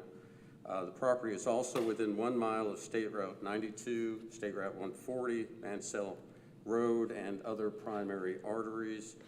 The site down the road, there's Nally Toyota, Mazda of Roswell, Nally Lexus, Hennessy Porsche, Jackson Acura, Audi of North Atlanta, Auto Row, a lot of new car facilities, and it wouldn't be out of line with that. The request is made in conformance with the comprehensive plan, as well as the Unified Development Code. There are numerous car dealerships, as mentioned. This location will not cause any significant stress on the roads or arteries or the public services. There will be no impact on the natural environment.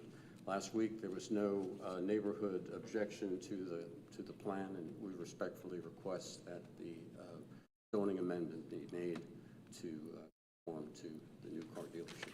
Thank you, sir. Any comments or questions from council? Councilmember Palermo? Thank you, Mayor Wilson. Thank you for being here tonight. So I guess I have a couple questions. So certainly, so you've mentioned new car sales and new electric vehicle car sales.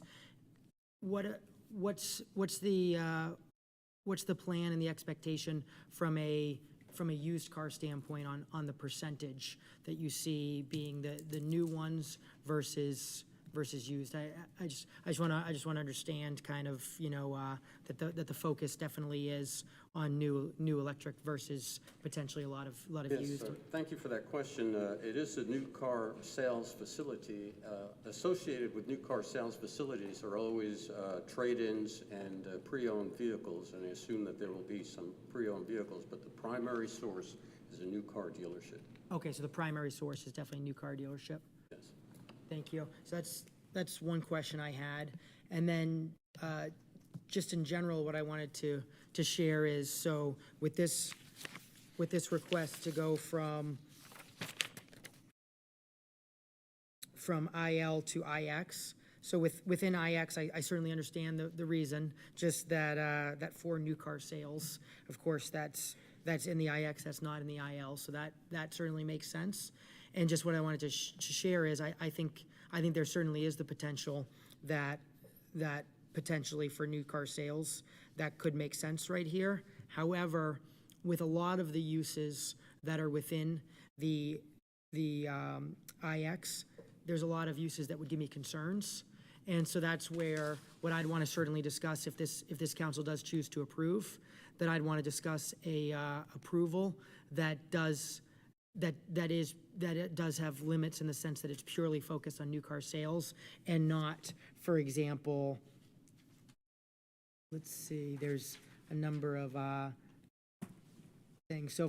So for example, you know, within IX, we have limited uses of car wash, donation bin, drive-through facilities. There's a number of uses where I'd have concern for that location, and just wanted to discuss your thoughts on the potential of knowing that there'd be a limits on other things within IX. I think that our primary purpose for the rezoning is we're currently in negotiation with a new car facility dealing with electric vehicles, and that is our primary purpose for that. Excellent. And then my last question is, what would your thoughts be around if this mayor and council did ultimately choose to approve around a potential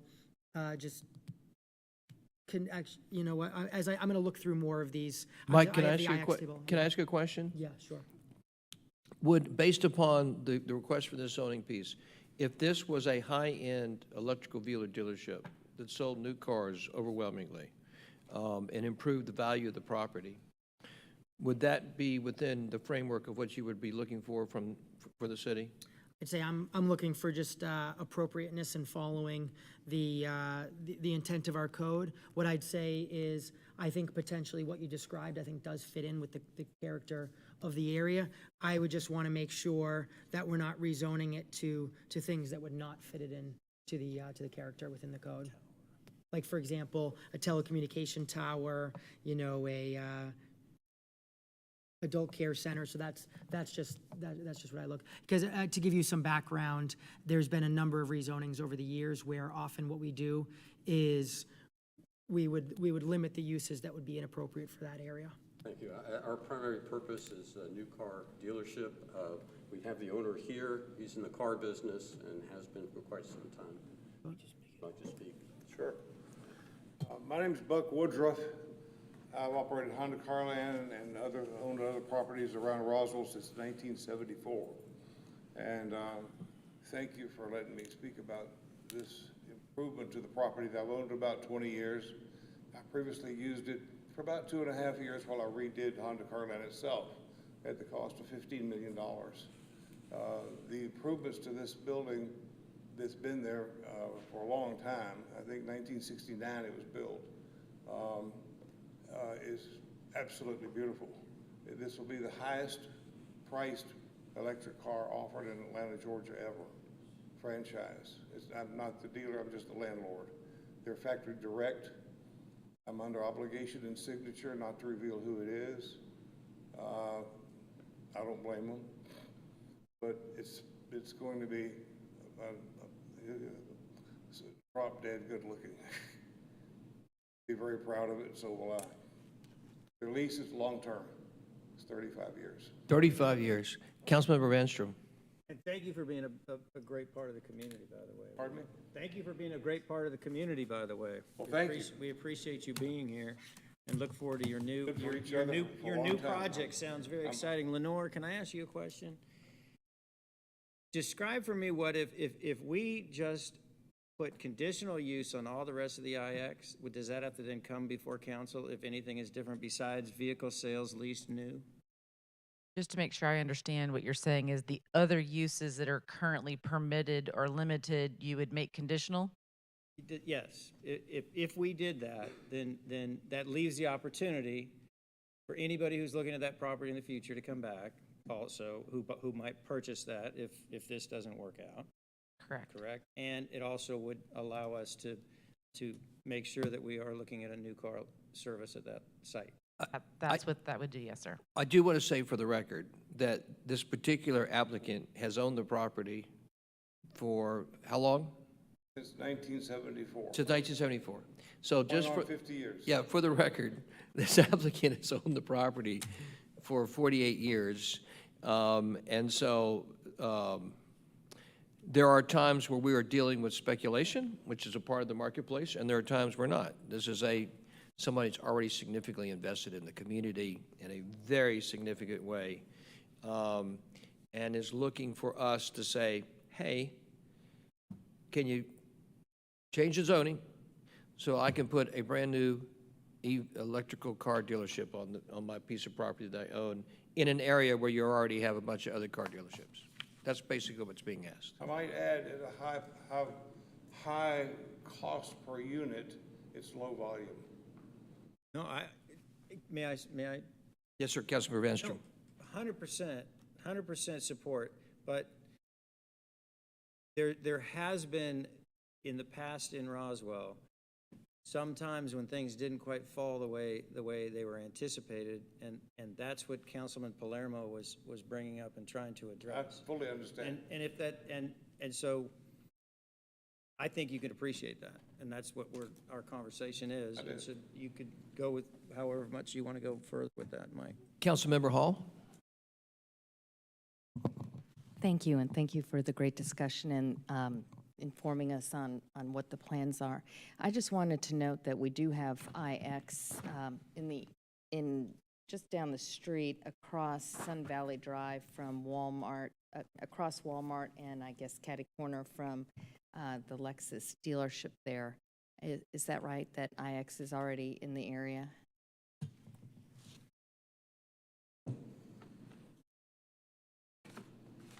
Or on that road? I'm confirming, but that is my understanding is yes, there is some IX in the area already. Okay. Thank you. Thank you, Councilmember Hall. Any other thoughts or questions from council? So if the applicant will stay up there, I apologize. Take it to the public for any comments or questions for the applicant. I saw some head shaking back there. Any comments or thoughts or questions? Now's the time. All right, thank you. I'll bring it back to council. Council, any additional thoughts, questions, or comments? All right. Councilmember Vanstrom, do you have a motion? Yes, Councilmember Palermo, sorry. So I'd like to make a motion, and my motion would be just including updating some current permitted and limited uses within IX to be moved to conditional. Of course, in my motion, I would be approving the rezoning, and certainly for vehicle sales and leasing new, I would be leaving as permitted. But ultimately, here's the motion that I would make, and if this council doesn't agree, and I certainly would want to hear from the applicant if you have concerns and we'd love to discuss. But basically, I would motion to approve the rezoning with staff's conditions and the addition of the conditions that for all the limited and permitted uses under residential uses, public/institutional uses, commercial uses, excluding vehicle sales and leasing new, industrial uses and accessory uses, anything that's permitted or limited be changed to conditional. And so therefore, this would approve the rezoning, and this would leave vehicle sales and leasing, comma, new as permitted. And then therefore, that, I believe, would grant what you're requesting. Please let me know if you have concerns with that. Sales and service as well? Would that include service as well? I would expect it to, because we just have it's vehicle sales and leasing, comma, new, so I would assume they're able to service the vehicles under that Sales and service use. together. Yeah, I would expect it is, because that's what I would think all of our new, but let's have the expert verify for us. You don't want to miss that revenue. Absolutely. No, that's big. We don't Or- want to take it from them. Yeah. Or we don't have some angry drivers that can't get their car fixed. And it's a franchise Yeah, factory. yeah. I'd say it has to, because that's the only use that we have that allows vehicle sales and leasing new. But let's make sure we're 100% positive. Vehicle repair under. Vehicle under repair is a industrial separate use. And then I don't believe in the definition of vehicle sales new. It is a facility where manufacturer authorized business and or dealer engages in the sale or lease of new and used motor vehicles where a majority of the sales inventory is new. It does not include. So to be safe, what I'd like to change my motion to make it so that I already gave that there is an exclusion to under commercial uses, vehicle sales and leasing, comma, new. That I would also give the exclusion that I'm not changing vehicle repair, comma, minor, or vehicle repair, common major. So those would be under the current rules of limited. So in other words, the applicant can sell a new car, can have a new car serviced or repaired. Let me ask you a question. What if the applicant somebody trades in a used car and they sell a used car? Does this cover that? It does under our current code, new. To be clear, is that covered? Because That's what we're asking. Yes, sir. as they take, Yes, sir. That's what we're asking. And the answer to that is? Yes, it does. As long as the majority of sales are new, there is an ability to sell used in this circumstance you're referring to. as we all live through the transition of fossil fuel to electric and hybrids, there'll be a lot of people that have made the transition already to Tesla. I'm the landlord there also, by the way. So, I'm having to provide them more parking because of the increase in sales elsewhere. But as we know, there's a shortage of chips and things and other devices. The production of new American cars, Honda, Mercedes-Benz, Porsche. The problem in Europe with Ukraine, wiring harnesses. It's world spread. That'll be that way for another year or so. But these people are very stable and are looking to the future far beyond what we are here. So We look forward to them coming to Roswell. Can't wait. All right, so Councilmember Palermo has made a motion with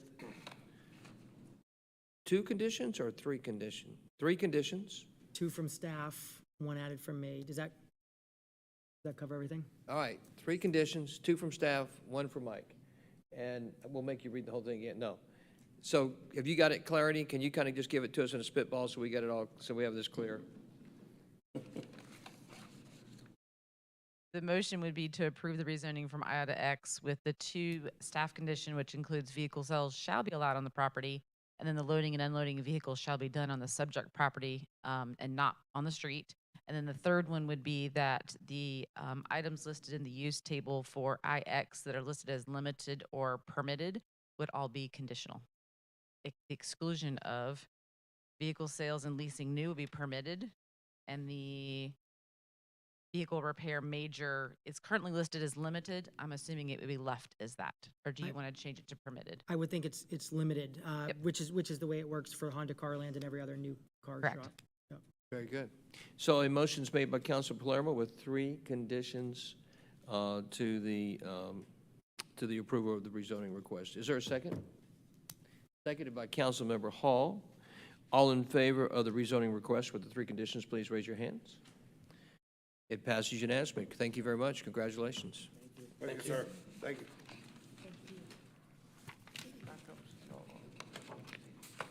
Councilmember Palermo, would you read the next community development item? Item number 2, approval of a text amendment to the Unified Development Code, UDC, to section 10.3, signs, and section 14.2, defined terms. This is the second reading. Mr. Davidson? Sorry, yeah, Mike's trying to cut out a very important responsibility I have. City Attorney Jameson, would you read that ordinance, please? Thank you. This is an ordinance to amend the Unified Development Code by modifying Article 10, Site Development, Section 10.3, Signs, and Article 14, Definitions, Section 14.2, Defined Terms. Now therefore, the mayor and council of the city of Roswell, Georgia, pursuant to their authority, to hereby amend Article 10, Section 10.3, Signs, and Article 14, Definitions, Section 14.2, Defined Terms of the Unified Development Code, the text of which is incorporated herein by reference, and if approved, this is the second reading. Thank you, Mr. Davidson. Councilmember Palermo, would you call Ms. Bromberg forward? Ms.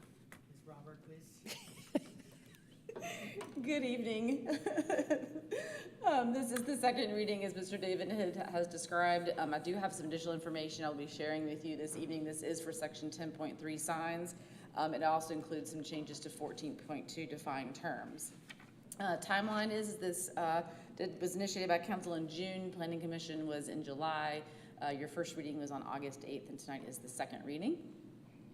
Just as a quick reminder, the entire ordinance is being replaced with the new ordinance. However, there are some sections of the code that are not changing.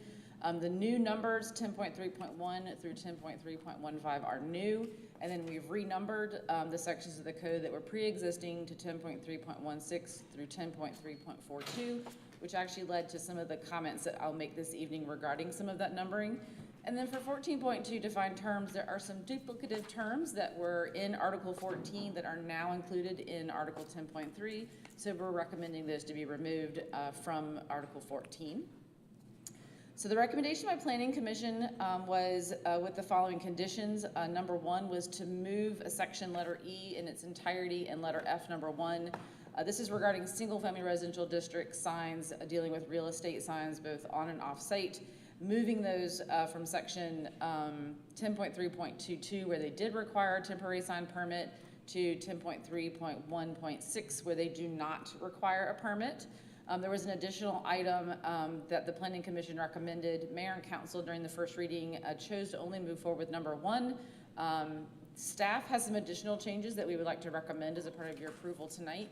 We actually were using the first reading as a sample to go through a project that was in-house and comparing the current code as it exists in the UDC with the ordinance as it was being presented. And we discovered a couple of places where there were some minor differences in other sections of the code that could have created some confusion. So we have a recommendation. We've worked with David Davidson to come up with a recommendation for you in the variance section, which I'll present in just a moment. And then in sections 10.3.28 through 10.338, which is where all the sign images were, there's some renumbering that happened, and they should be referring to 10.3.41, which is the new number, which refers to the illumination requirements for the sign. So there's no change. It's just that we recognize that that section number had been renumbered, and we failed to carry it forward throughout the document. Same thing with 10.3.41C.4. There's a reference to the neon window open signs, and that has been renumbered, and so we want to make sure it's referring to the correct section. So now I'll go through each of those. So for the variance, what we discovered is that currently we have a variance procedure that's actually defined in Article 13 under 13.11 regarding what items go to the Board of Zoning Appeals. One of the items that is included in that is the ability to have changes to the signs, whether it's to the placement of them, setbacks, et cetera, the number of signs, that sort of thing. There are limitations. It does say that they cannot make the signs larger. If there's a maximum size, they cannot go above that maximum size.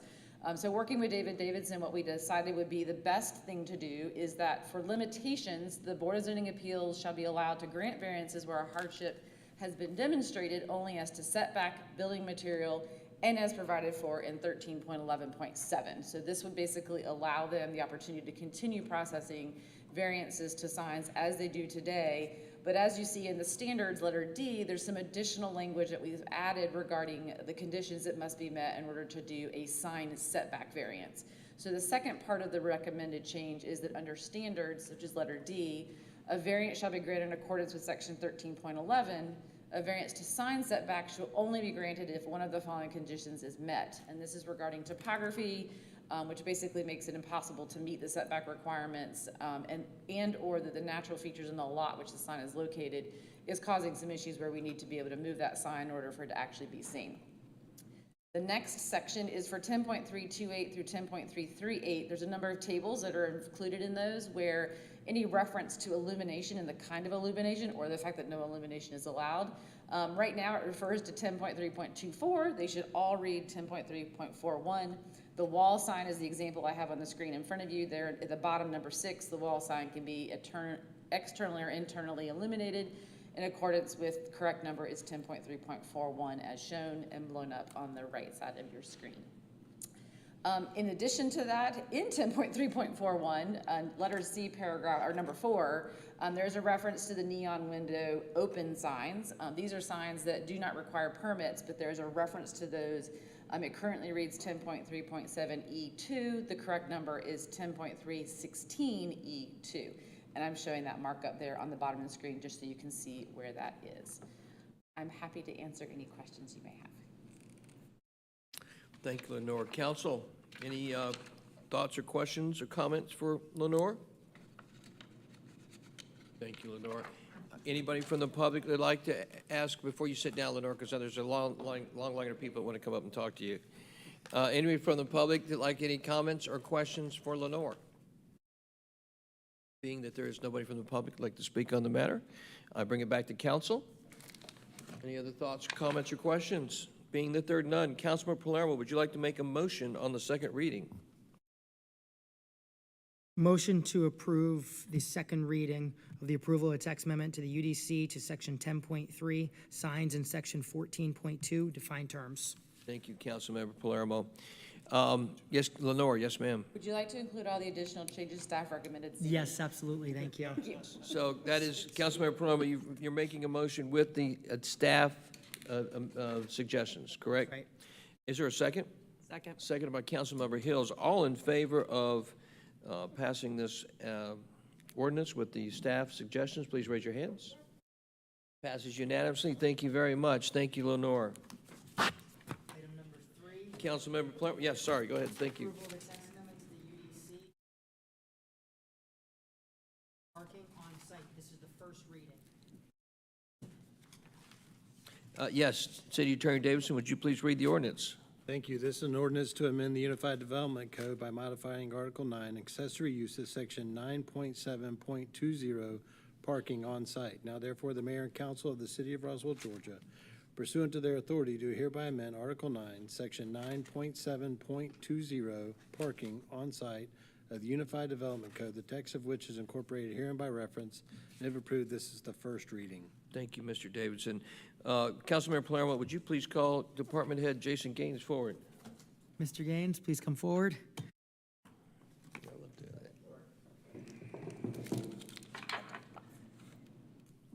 Director Bromberg is going to present this item as well. Thank you. Thank you, sir. I don't know if The that's allowed pleasure or of not. presenting this at Planning Commission, so we felt it'd be easier for me to carry it forward. So quick timeline for you, was initiated back in June. Planning Commission actually deferred it from their July meeting to their August 16th meeting. Council likewise did the same, so we're here tonight for the first reading, and the schedule is for the September 12th would be your second reading. As with the last section we talked about, this is a replacement of 9.7.20 in its entirety in replacement with the proposed text amendment.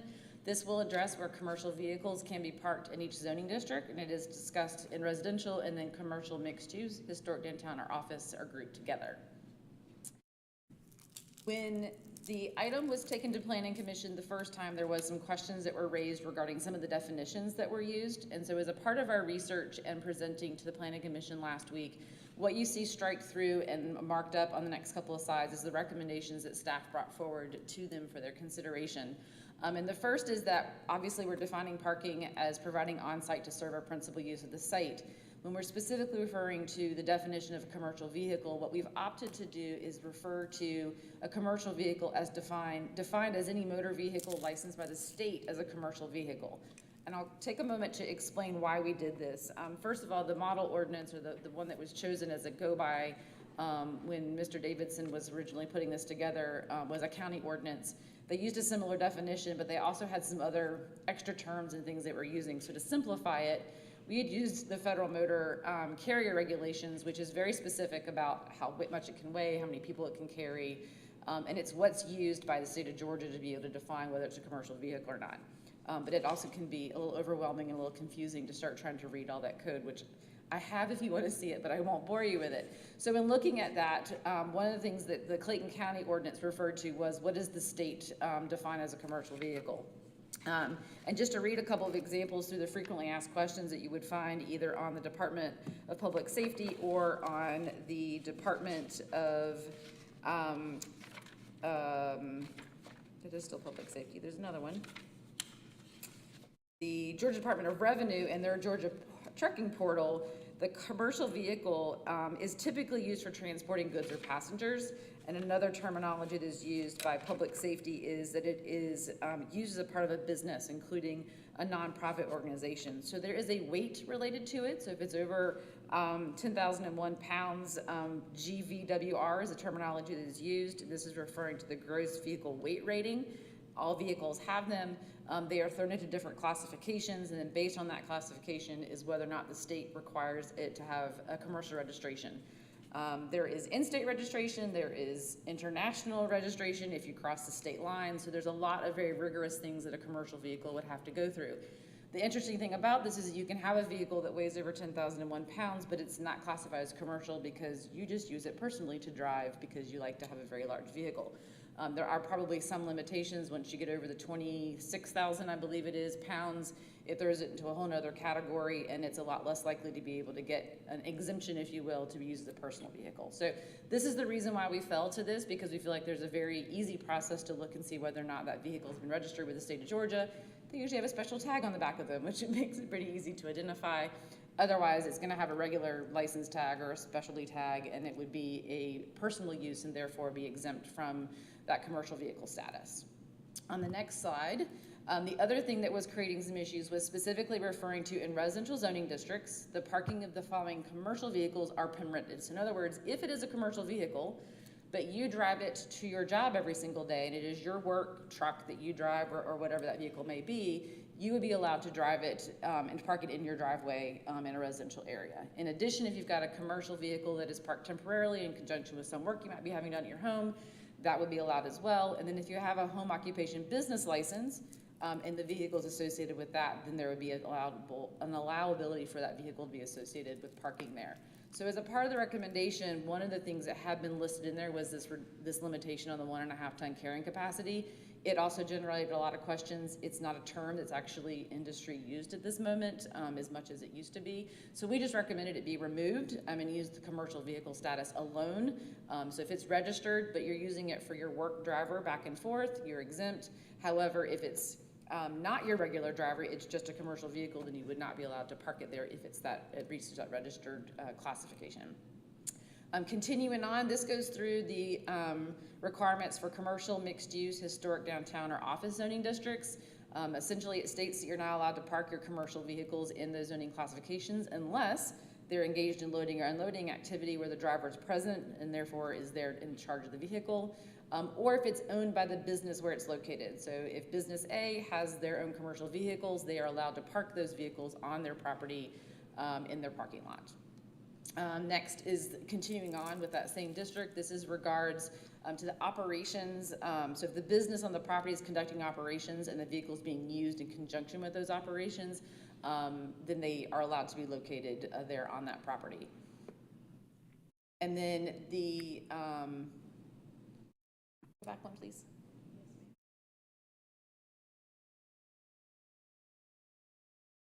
It didn't, okay, keep going, sorry. I thought we were on the next section already. This is continuing on with the on-site parking lots, loading zones. And basically you can't park overnight in those areas, and there's also no sleeping allowed.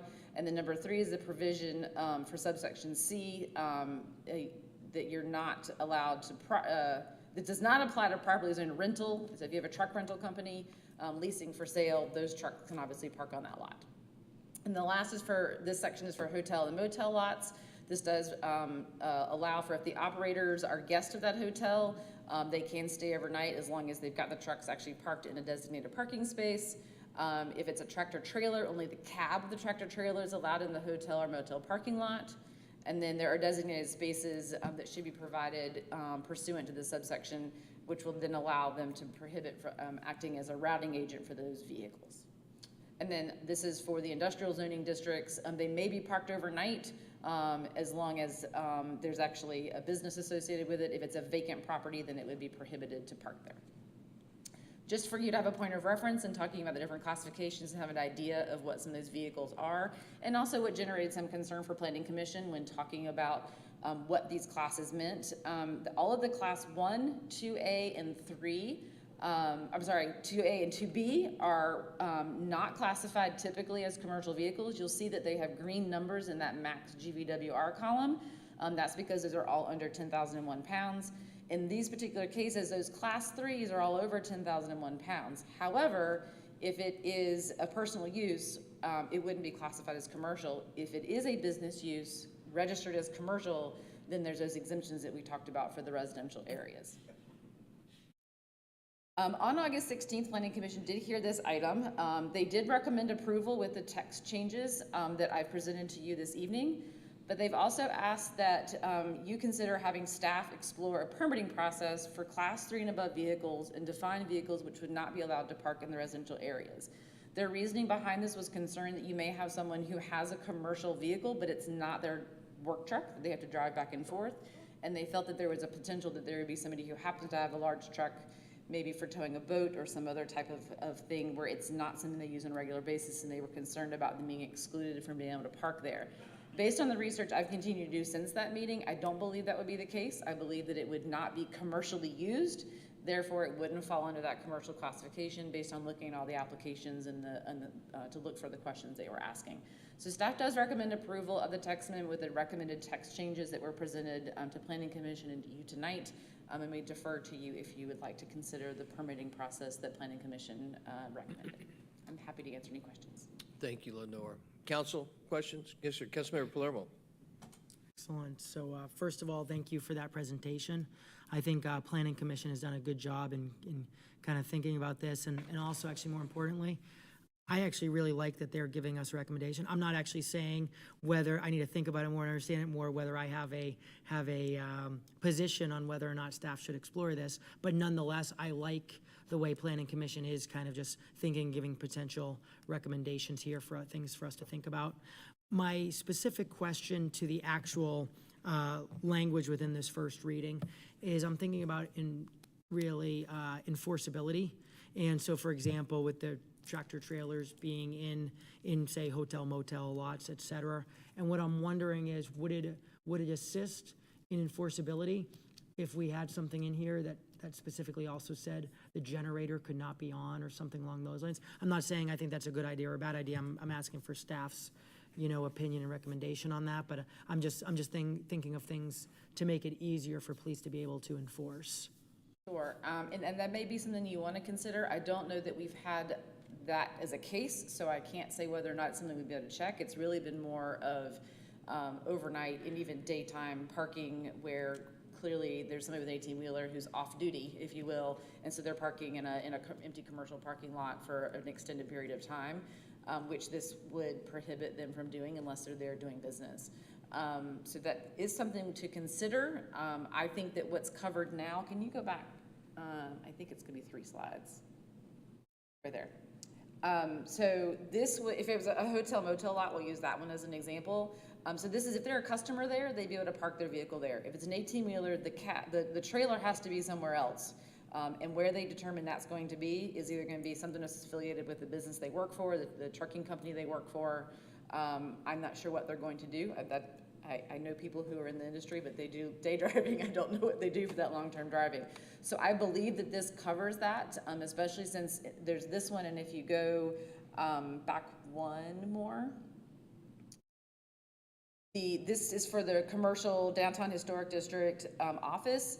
That anything that has a commercial vehicle for sleeping or parking overnight is strictly prohibited. So that covers that even if they're there parked overnight in an area they're not supposed to be in and it is a sleeper vehicle, it doesn't matter whether the generator's on or not, they would have the ability to enforce it. Okay. Thank you. Would that include Mike Palermo's Scooby-Doo van, which we've seen parked over here? And there were some complaints about that, I do believe. Yes. Would that be included as well, Lenora? I'm not sure that was commercially rated, sir. Thank you. Councilmember Vanstrom. Have you taken a breath yet? Yes, sir. Impressive. A couple. If we go back, is it one more slide back there? Where was the one that was very specific that we were not supposed to be in empty lots? That was under the industrial, and it may be in a couple locations. I mean, it was just that one line. Yep, so it could go down instead of up. Yep. More. Next one, and this one. So Parking on vacant commercial property is prohibited. I'd love to remind everybody that residents complained when we first were campaigning and when we first took office about parking on vacant commercial properties. And you guys have done an amazing job. Thank you. Because once you started tackling this, it got into so many more things because you're trying to encompass so much and trying to classify weight because that's on the books, commercial at home versus property. So I'm so sorry that this has become so complex, and so appreciate our staff and their diligence in sticking through this, because really the crux of all of this is we've got trucks that are being parked on properties that are vacant, and we want to enforce not having those trucks on those vacant properties. And so thank you for that, and thank you for everything that you went through, inclusive, because we made a request that be looked into. And well, this staff, and he's part of that staff, and you guys just did a yeoman's job, so I really do appreciate it. And I think that our residents will be very, very happy when this finally does get passed. When it takes place, right, Peter? Because it hasn't taken place yet, has it? We still have the problem, which was brought up a year ago. So it still hasn't gotten done, but we're on our way to getting it done. Okay. Council? Anybody from the public like to talk about this? Don't come all at once, please. Hold yourselves back. All right, Councilman, yes, sir, Mr. Mortland. I'm curious about the enforceability on this piece. Are we physically towing these trucks away, or are we putting a chalk around the tires? How are we doing this? Because this is a big truck that we're talking about. It's not a car. That's an excellent question. So right now we do nothing other than call the property owner management company and say, do you realize these people are parking on your property? Do you want to get rid of them? And kindly ask them to use their towing company to do it for us. So in the future, what it would probably be is if we have a complaint or we notice that we have an issue with our patrols that we would do, we would reach out to the property owners to start with, because we may not be able to get in touch with the driver. It just depends. So that's one of the things we'll be working on, is exactly what those steps in the process would be. We cannot chalk tires. We can make observations on the pavement of where they are. But right now, it's not necessarily a time frame. It's going to be, well, there's time frames, but it's going to be the very specific guideline that says residential, for example. If someone has an 18-wheeler and they decide to park on a residential street, it's most likely going to be in the evening, and that would be a violation, and police would be able to take care of it. If they can't get in touch with the property owner immediately, then they could have it towed. I'm not sure we've towed any 18-wheelers, so that'll be an adventure that we'll be faced with. But then when it comes to properties, for example, the commercial properties, we would have the ability to reach out, and typically we start with the property owner, because they usually have a towing company, and say, you've got a violation and we need to get taken care of. It's sometimes impossible for us to get in touch with the property owners. And then if we're using police, then it would have the ability to do parking tickets, I'm assuming would be the way that that would be enforced. And then towing would be the next step if they don't move it within a certain time frame. Because we usually have those stickers we put on that gives them a certain time frame to remove it. And if they don't, we tow it. What about recording the truck's information, the license numbers, the VIN numbers, all the things, and then reporting that over to the Georgia Department of Transportation as they go through the readers that hit the interstate? That would be a question I'd probably defer to the police chief on. I'm not sure if they use anything like that today with any of their traffic violations. I don't know if David Davidson can speak to that. I'm not familiar enough with what they use to be able to know whether or not they have that ability. So what I'm thinking, and this is just for conversation really, is you hit these weigh stations and you get a weight, they give you the green light to go ahead and progress on down the road. If we have some of these violations listed against the truck, because there are a lot of companies that do a drop and go with their drivers, because the drivers are under a certain time period for how long they can drive safely. So let's just say that you have a van that comes around and drops off 3 different drivers, and those 3 different drivers get in a moving truck and they take it to Massachusetts. They're just rotating out, but at a certain point, the truck has to stop.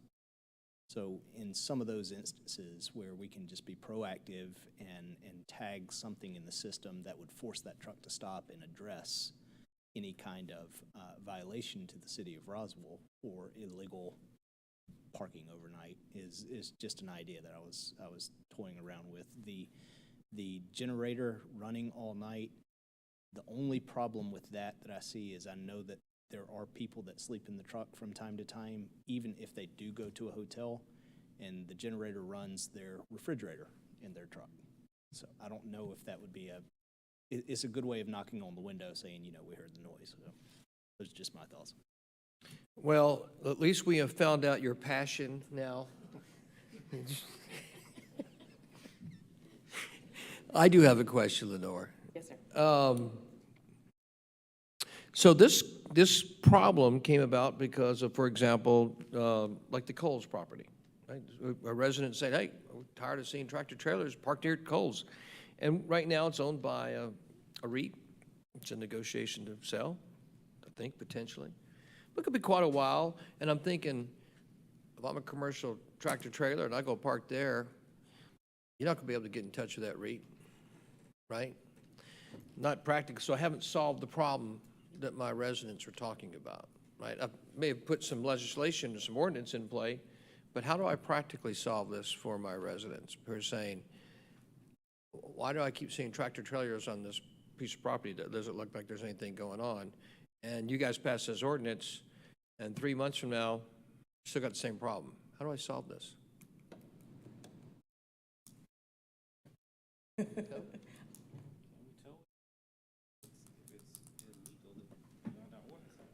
Trying to do problem solving here on the fly. So it would be a citation, obviously, for whoever did park the vehicle there. And whether the police, basically, it might be something where the police could do an outreach, and if they find that not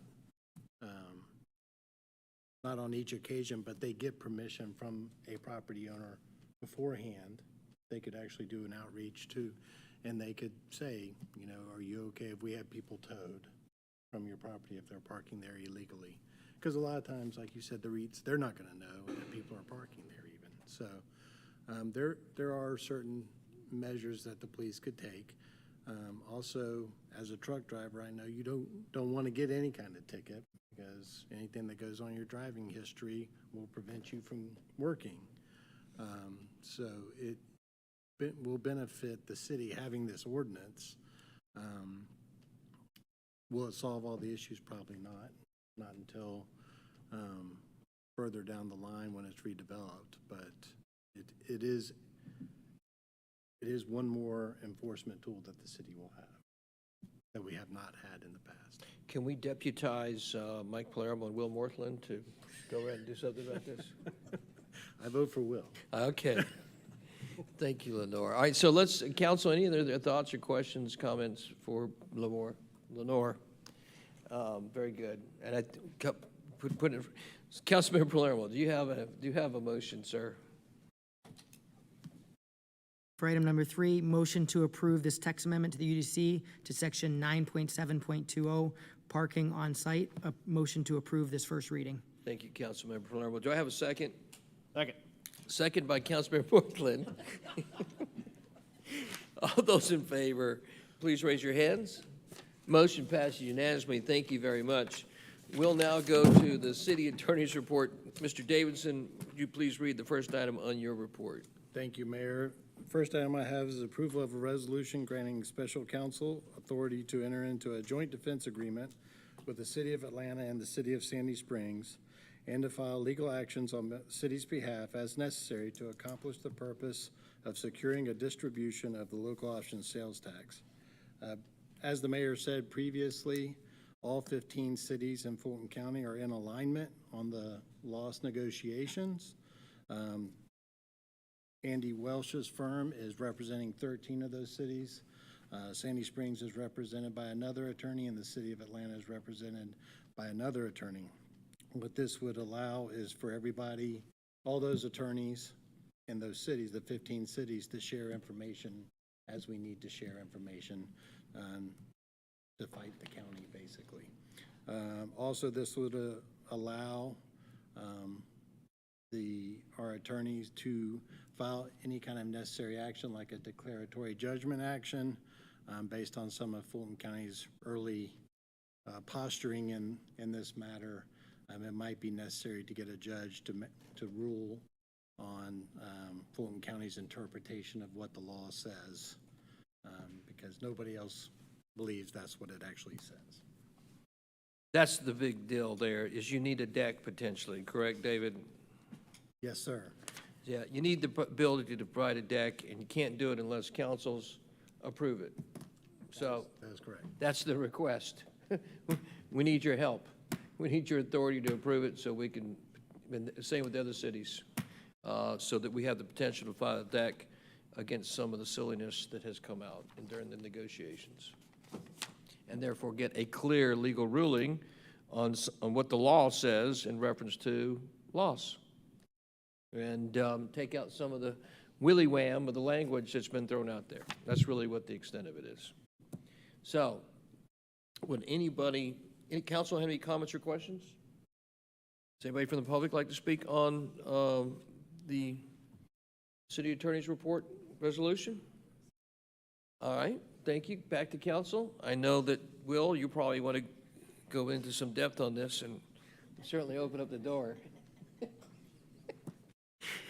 So, do I have a motion for the approval of the resolution granting special counsel authority to enter into a joint defense agreement with the City of Atlanta and the City of Sandy Springs, and to file legal action on the city behalf if necessary to accomplish the purpose of securing distribution of local option sales tax lost? Yes, so motion by Councilmember Venstrom. Do I have a second? Second. Seconded by Councilmember Mortland. All those in favor, please raise your hands. Motion passes unanimously. Thank you very much. David, please read the last item on your report. Thank you, Mayor. The last item I have is a recommendation for closure to discuss personnel litigation and real estate. Do I have a motion for closure? So moved by Councilman Palermo. Do I have a second? Second by Councilman Hills. All those in favor going to closure, please raise your hands. Thank you. We go to closure. Thank you very much.